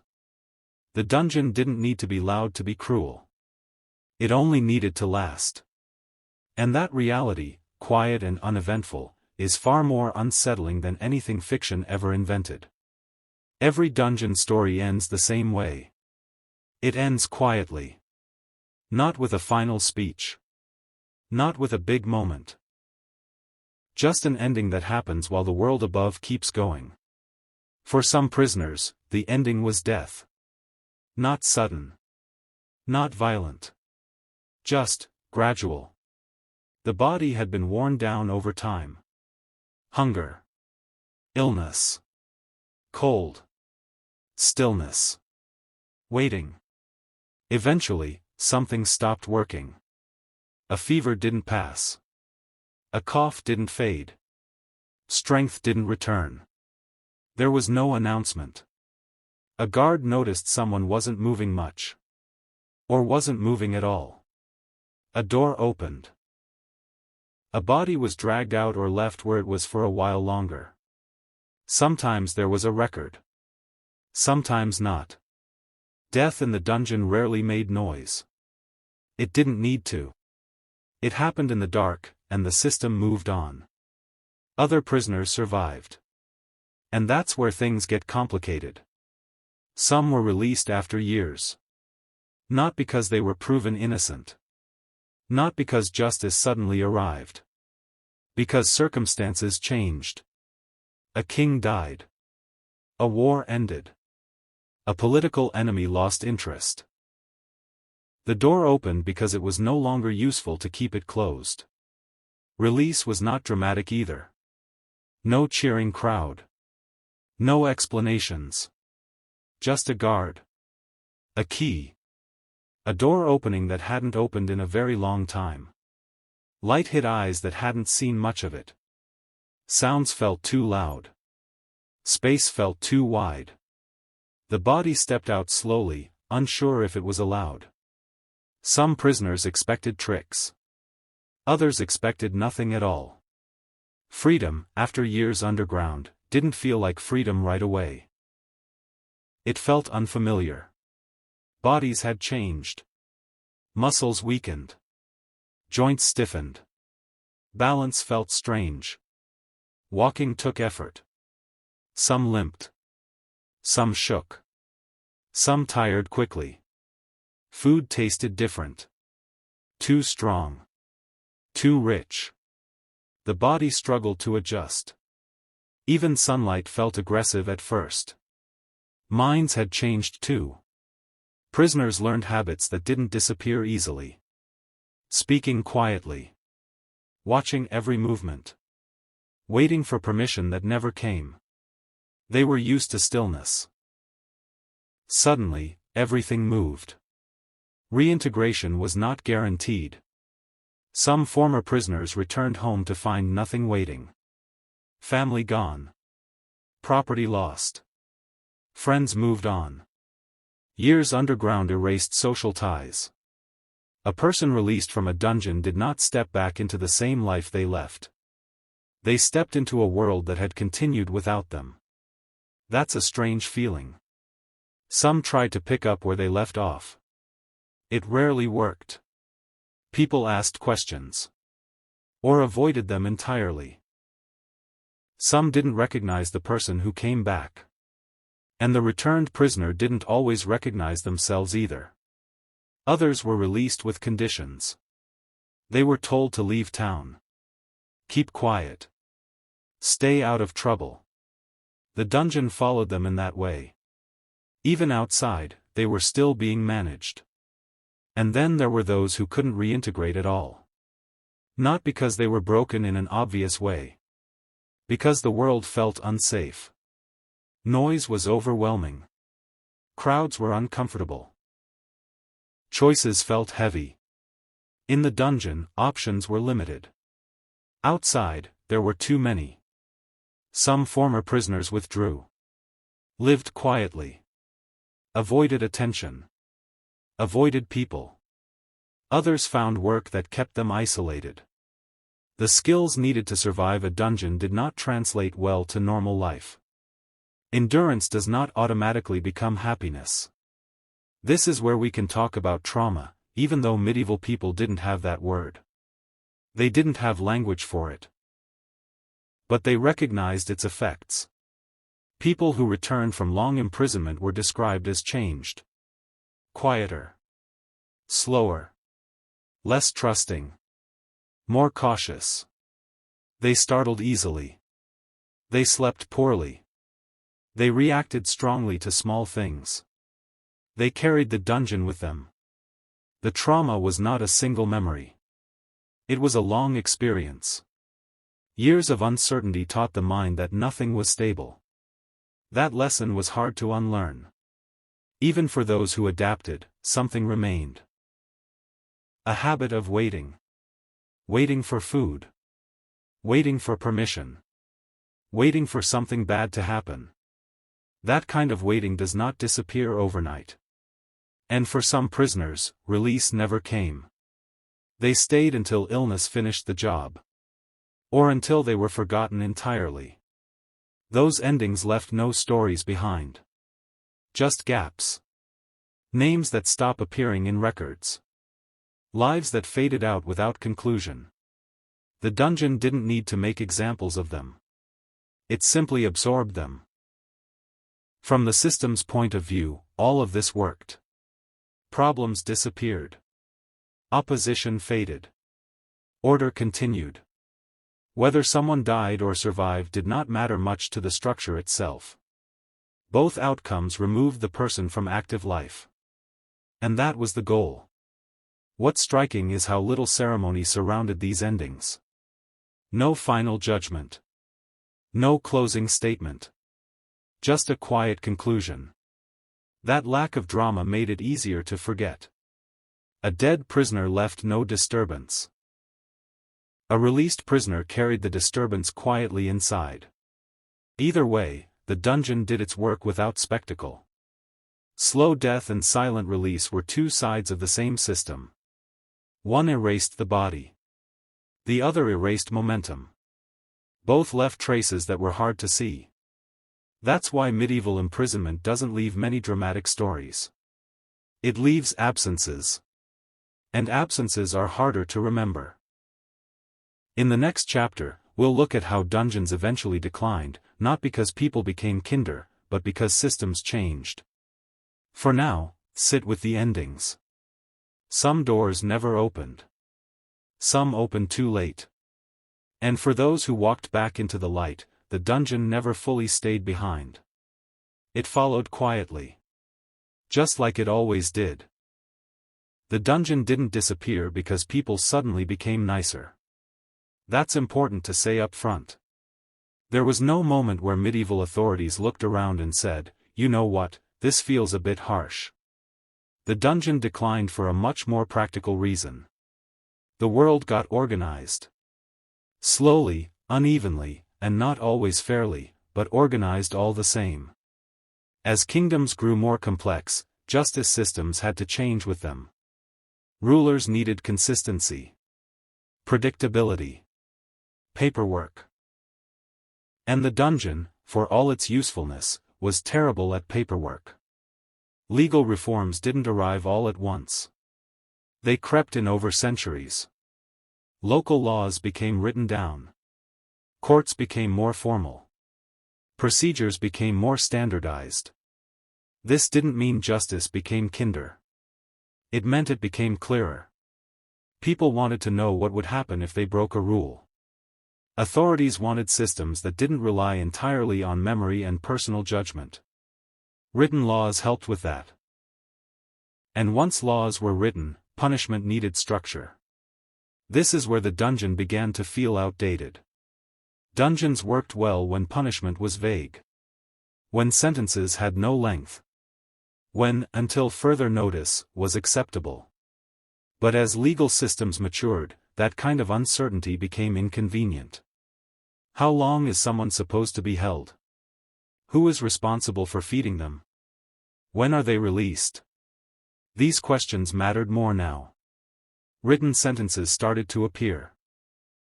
Instead of, "hold this person," the order became, "hold this person for 6 months, or, for 1 year." That simple change altered everything. If a sentence had an end date, someone had to track it.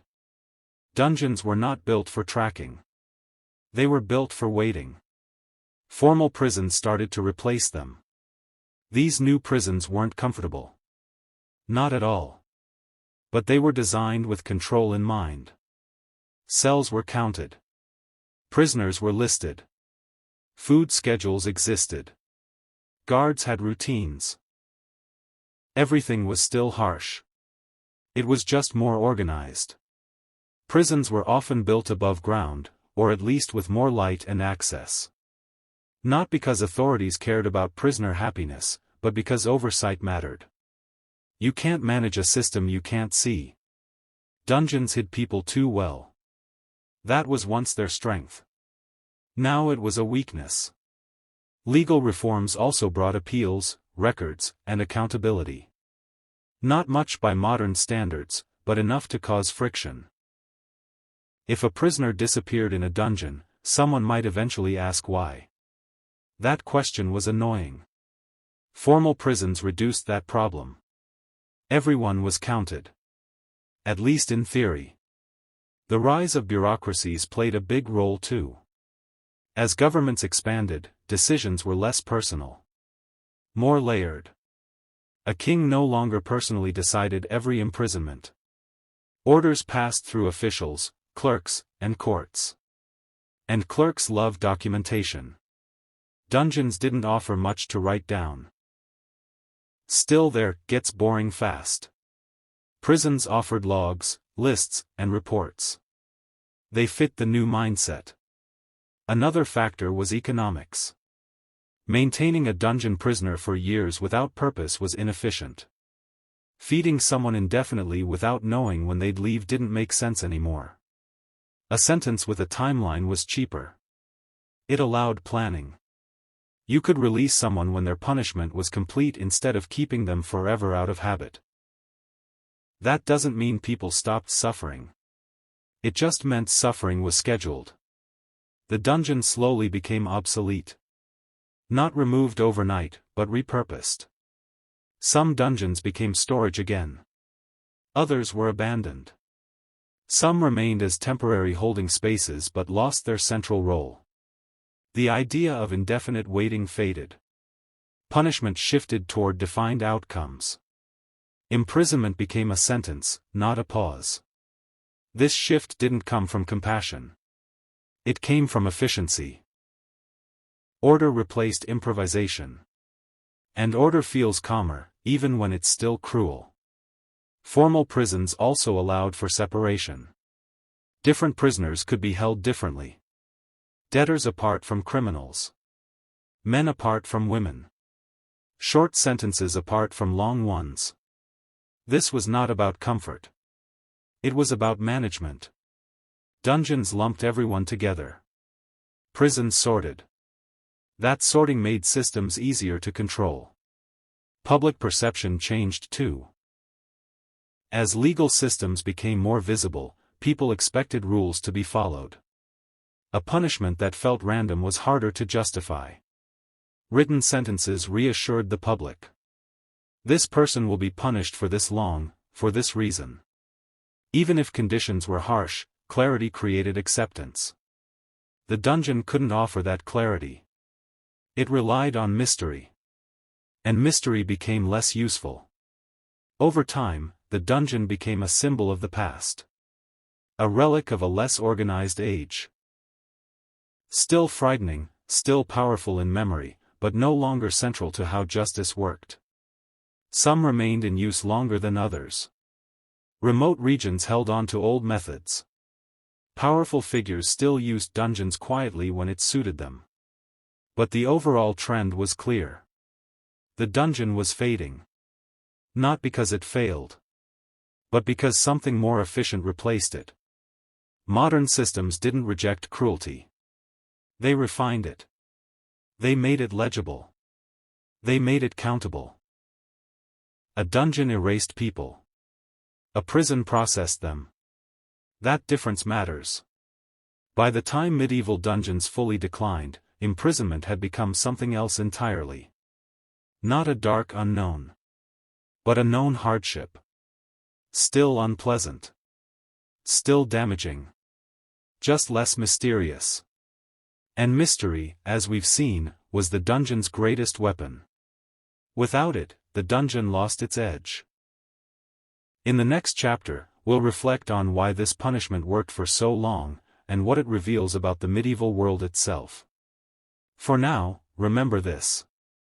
The dungeon didn't end because people grew kinder. It ended because systems grew smarter. And that change, while quieter than chains and stone, reshaped punishment forever.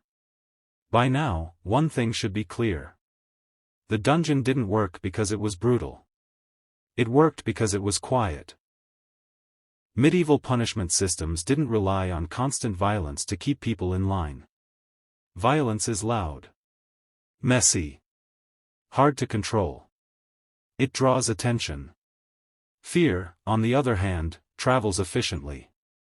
Fear spreads faster than violence ever could. You don't need to hit everyone to make a point.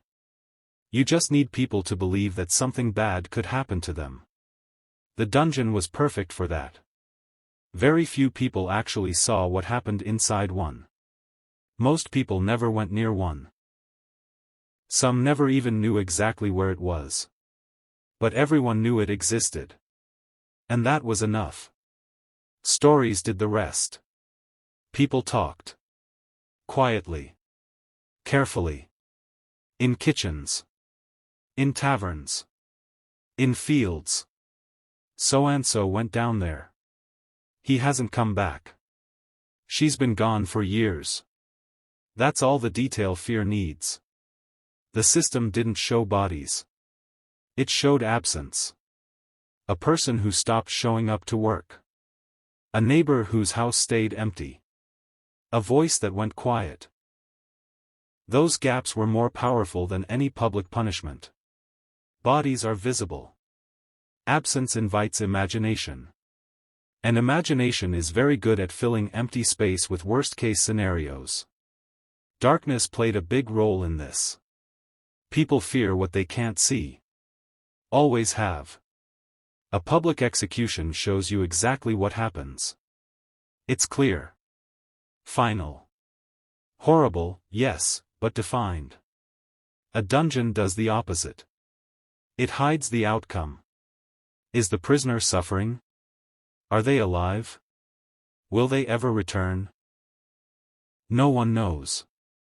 That uncertainty sticks. Darkness becomes a warning sign. Not a description, but a suggestion. You don't want to know what happens down there.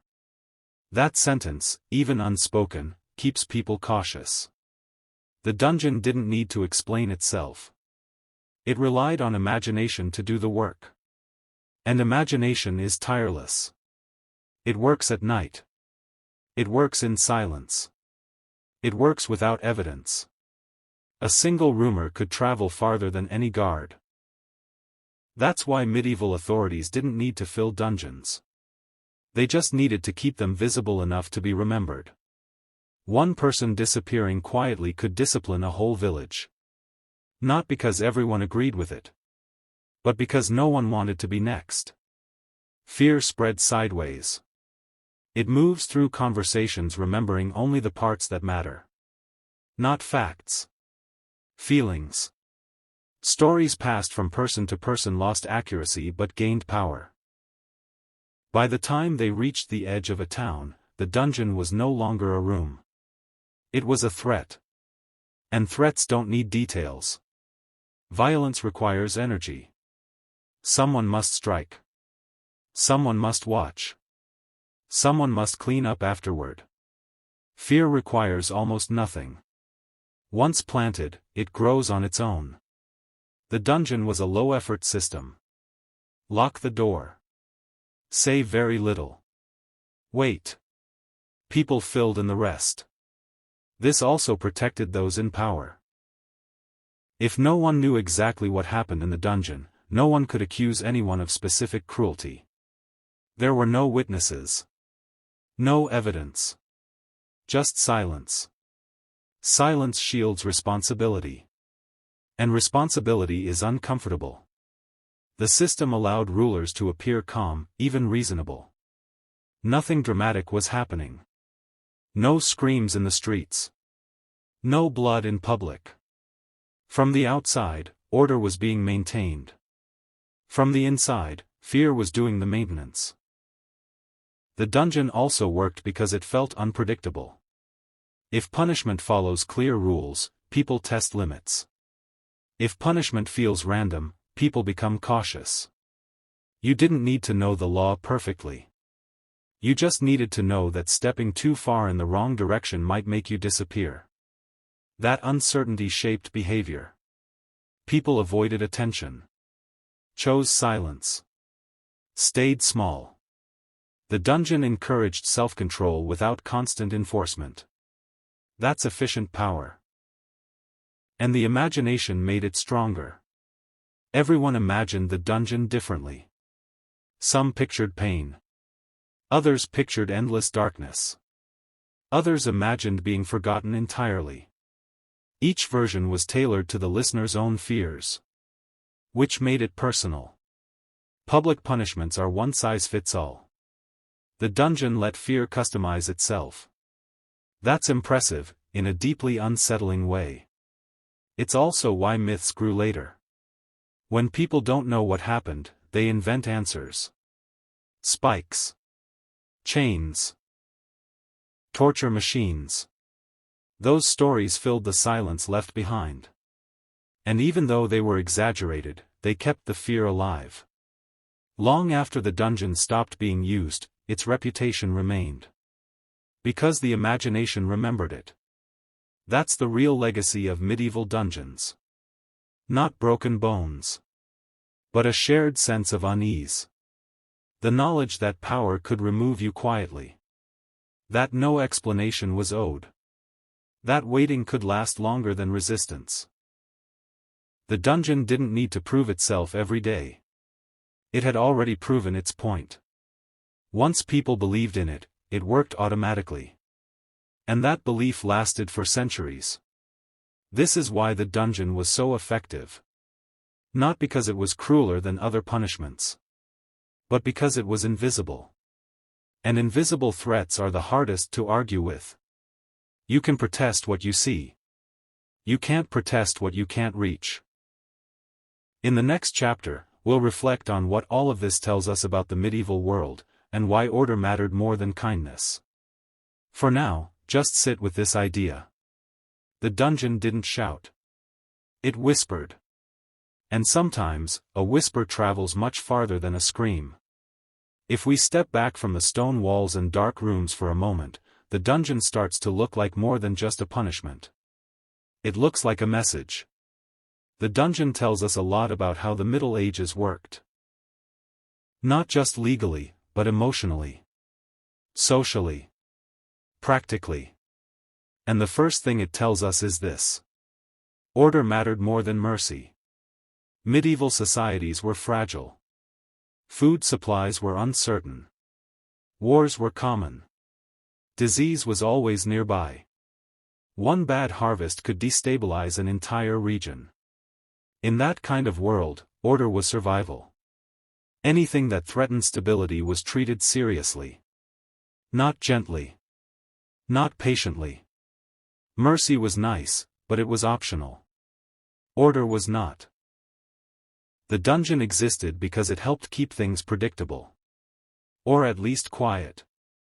If someone caused trouble, they could be removed without public disruption. No riots. No debates.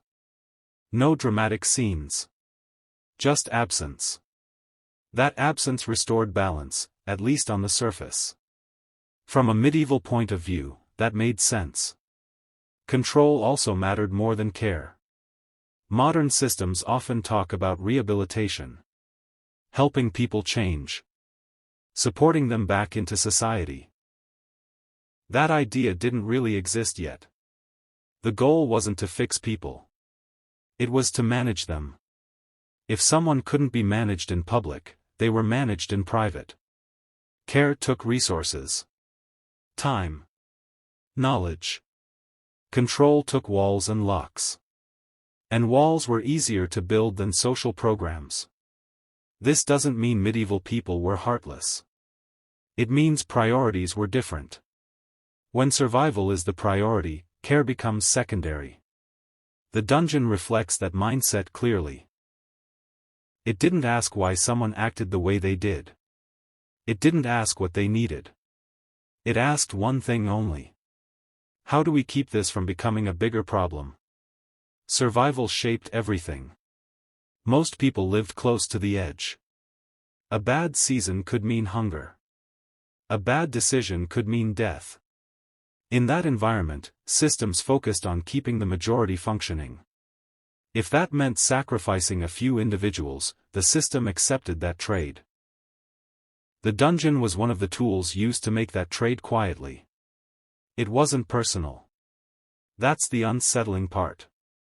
The dungeon wasn't usually driven by anger or hatred. It was driven by pragmatism.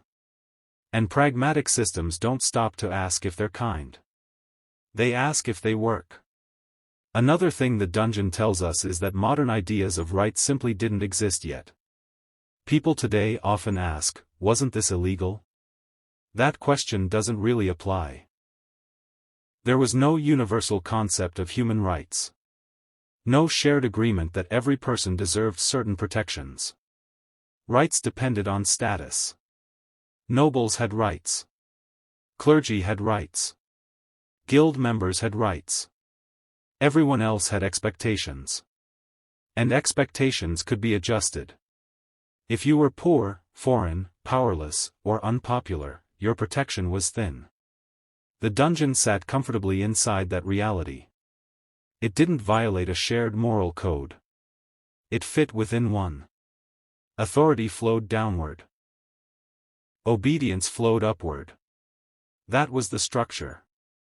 Justice existed to maintain that structure, not to challenge it. The dungeon reinforced hierarchy. It reminded people where they stood. And it did so without speeches or laws posted on walls. It just existed. Silently. The Middle Ages were also deeply communal. People lived close together. Reputation mattered. Gossip traveled fast. Being removed from that social web was devastating. The dungeon didn't just isolate bodies. It isolated identities. Without daily interaction, a person slowly disappeared from community memory. That mattered in a world where identity was built through others. You were known because people saw you. Take that away, and you faded. That kind of erasure would feel extreme today. Back then, it was an accepted consequence of falling out of place. The dungeon also reflects a world that valued endurance. Life was hard. Comfort was limited. Pain was common. People expected to endure things. Hunger. Cold. Loss. Endurance was not seen as tragic. It was seen as normal. The dungeon pushed that idea to its limit. If someone endured it, that proved something. If they didn't, the system moved on. This sounds harsh. It was.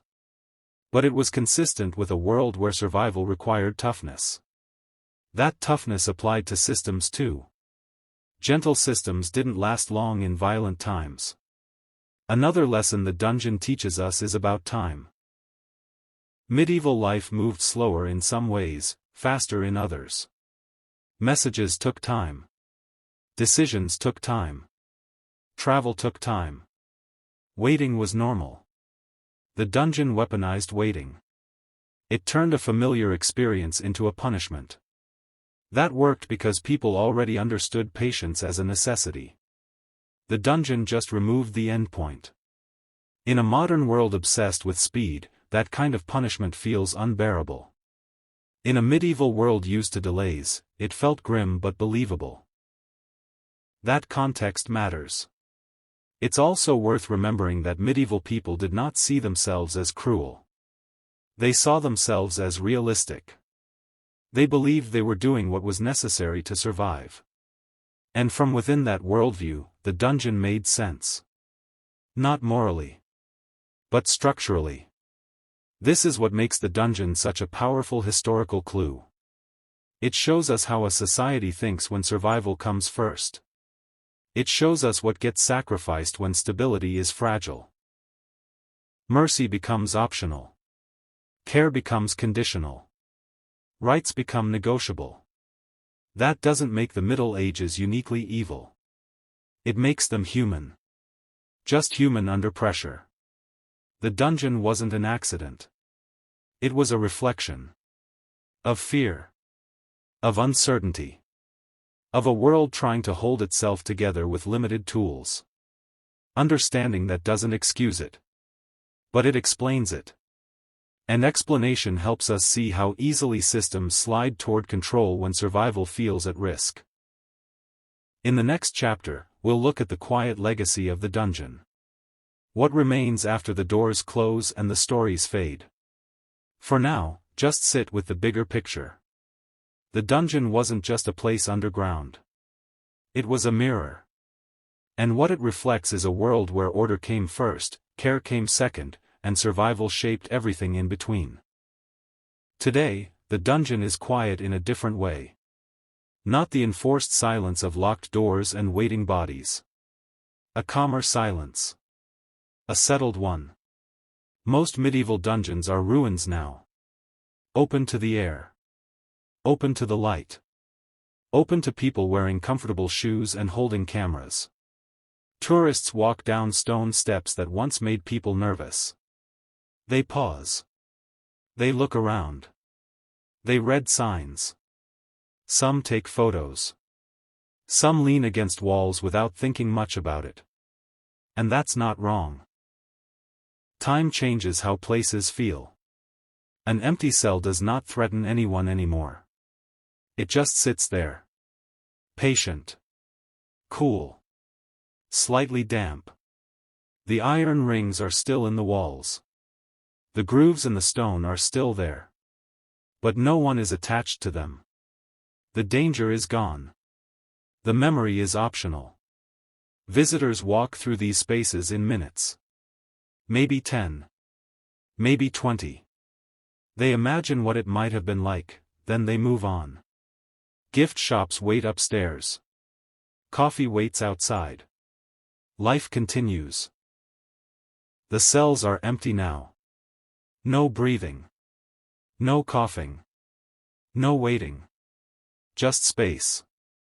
And that emptiness is the dungeon's legacy. Stone remembers longer than people do. The walls still show where bodies leaned for years.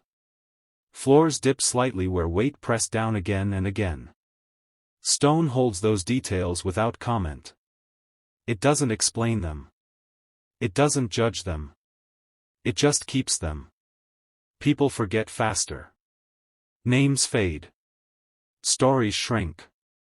Details disappear. A dungeon that once held dozens of lives becomes a single paragraph in a guidebook. This was a prison. That's usually enough. Not because anyone is trying to erase the past, but because remembering takes effort. And effort is rare when the present is comfortable. The dungeon becomes background. A place you pass through, not a place you stay. That shift is important. Because the dungeon was never meant to be seen this way. It was built to be hidden. Avoided. Feared. Now it's lit. Now it's safe. Now it's quiet in a way that feels peaceful, not oppressive. That contrast can be unsettling if you stop to think about it. Standing in an empty cell, it's hard to imagine someone spending years there. Hard to imagine waiting without knowing when it would end. Hard to imagine being forgotten. The space feels too small for that much time. And yet, that's exactly what happened. The dungeon as a structure hasn't changed much. The meaning has. Today, it's a silent witness. It doesn't tell its story out loud. It doesn't insist on being understood. It just exists. People bring their own reactions. Some feel curiosity. Some feel discomfort. Some feel nothing at all. All of those responses are normal.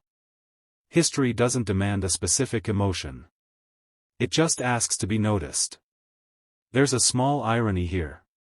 The dungeon once worked because it was unseen. Now it works as history because it's visible. Its power has shifted. It no longer controls behavior. It invites reflection. And reflection is quieter than fear. When you stand in a dungeon ruin, nothing happens. No doors close. No guards appear. That lack of action is the point. It reminds us how much of the dungeon's power came from anticipation, not activity. Without people inside, the dungeon feels almost harmless. Just stone and air. Which shows how much the suffering depended on systems, not spaces. Stone alone doesn't punish anyone. Systems do. The dungeon also leaves behind a lesson about time. Hundreds of years can pass, and a place can still carry traces of what it was used for. But those traces don't speak clearly. They whisper. They require patience. If you rush through, you miss them. If you linger, you might notice small things. The thickness of the walls. The lack of light even now. The way sound behaves strangely. You might realize that the space is doing exactly what it always did. Holding. Not people anymore. Just memory. And even that memory is fading. Most people don't know the names of those who were held here. They know the kings, the castles, the dates. The prisoners remain anonymous. That anonymity is part of the legacy. The dungeon trained the world to forget individuals. It removed them quietly. History followed suit.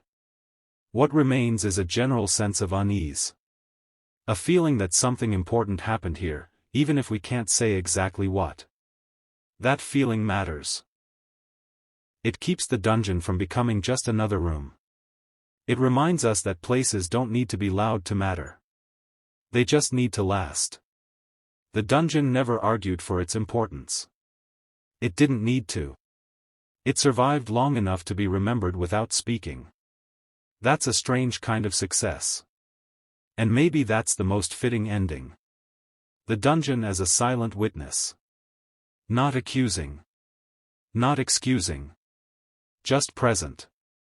It watched people arrive. It watched people wait. It watched people disappear. Now it watches visitors pass through. Time changed the role. But not the stillness. Stone doesn't hurry. It doesn't forget quickly. It holds on longer than we do. And when we leave these ruins, when we step back into daylight and noise, the dungeon stays behind. Empty. Quiet. Patient. It doesn't need attention anymore. It has already seen enough. In the final chapter, we'll bring everything together. Why this history still matters, and what these quiet spaces can teach us about how power works, even now. For now, imagine the cell as it is today. No chains. No voices. No waiting. Just stone. Still remembering. Even when people don't. Night settles over the castle again. Not a dramatic night. No storm rolling in. No torches flaring up for some final event. Just night doing what it always does. The air cools. The stone holds onto the day's last warmth for a little while, then lets it go. Windows go dark one by one. Somewhere above, a guard finishes a routine and decides nothing else needs attention tonight. The castle rests. And beneath it all, the dungeon rests too.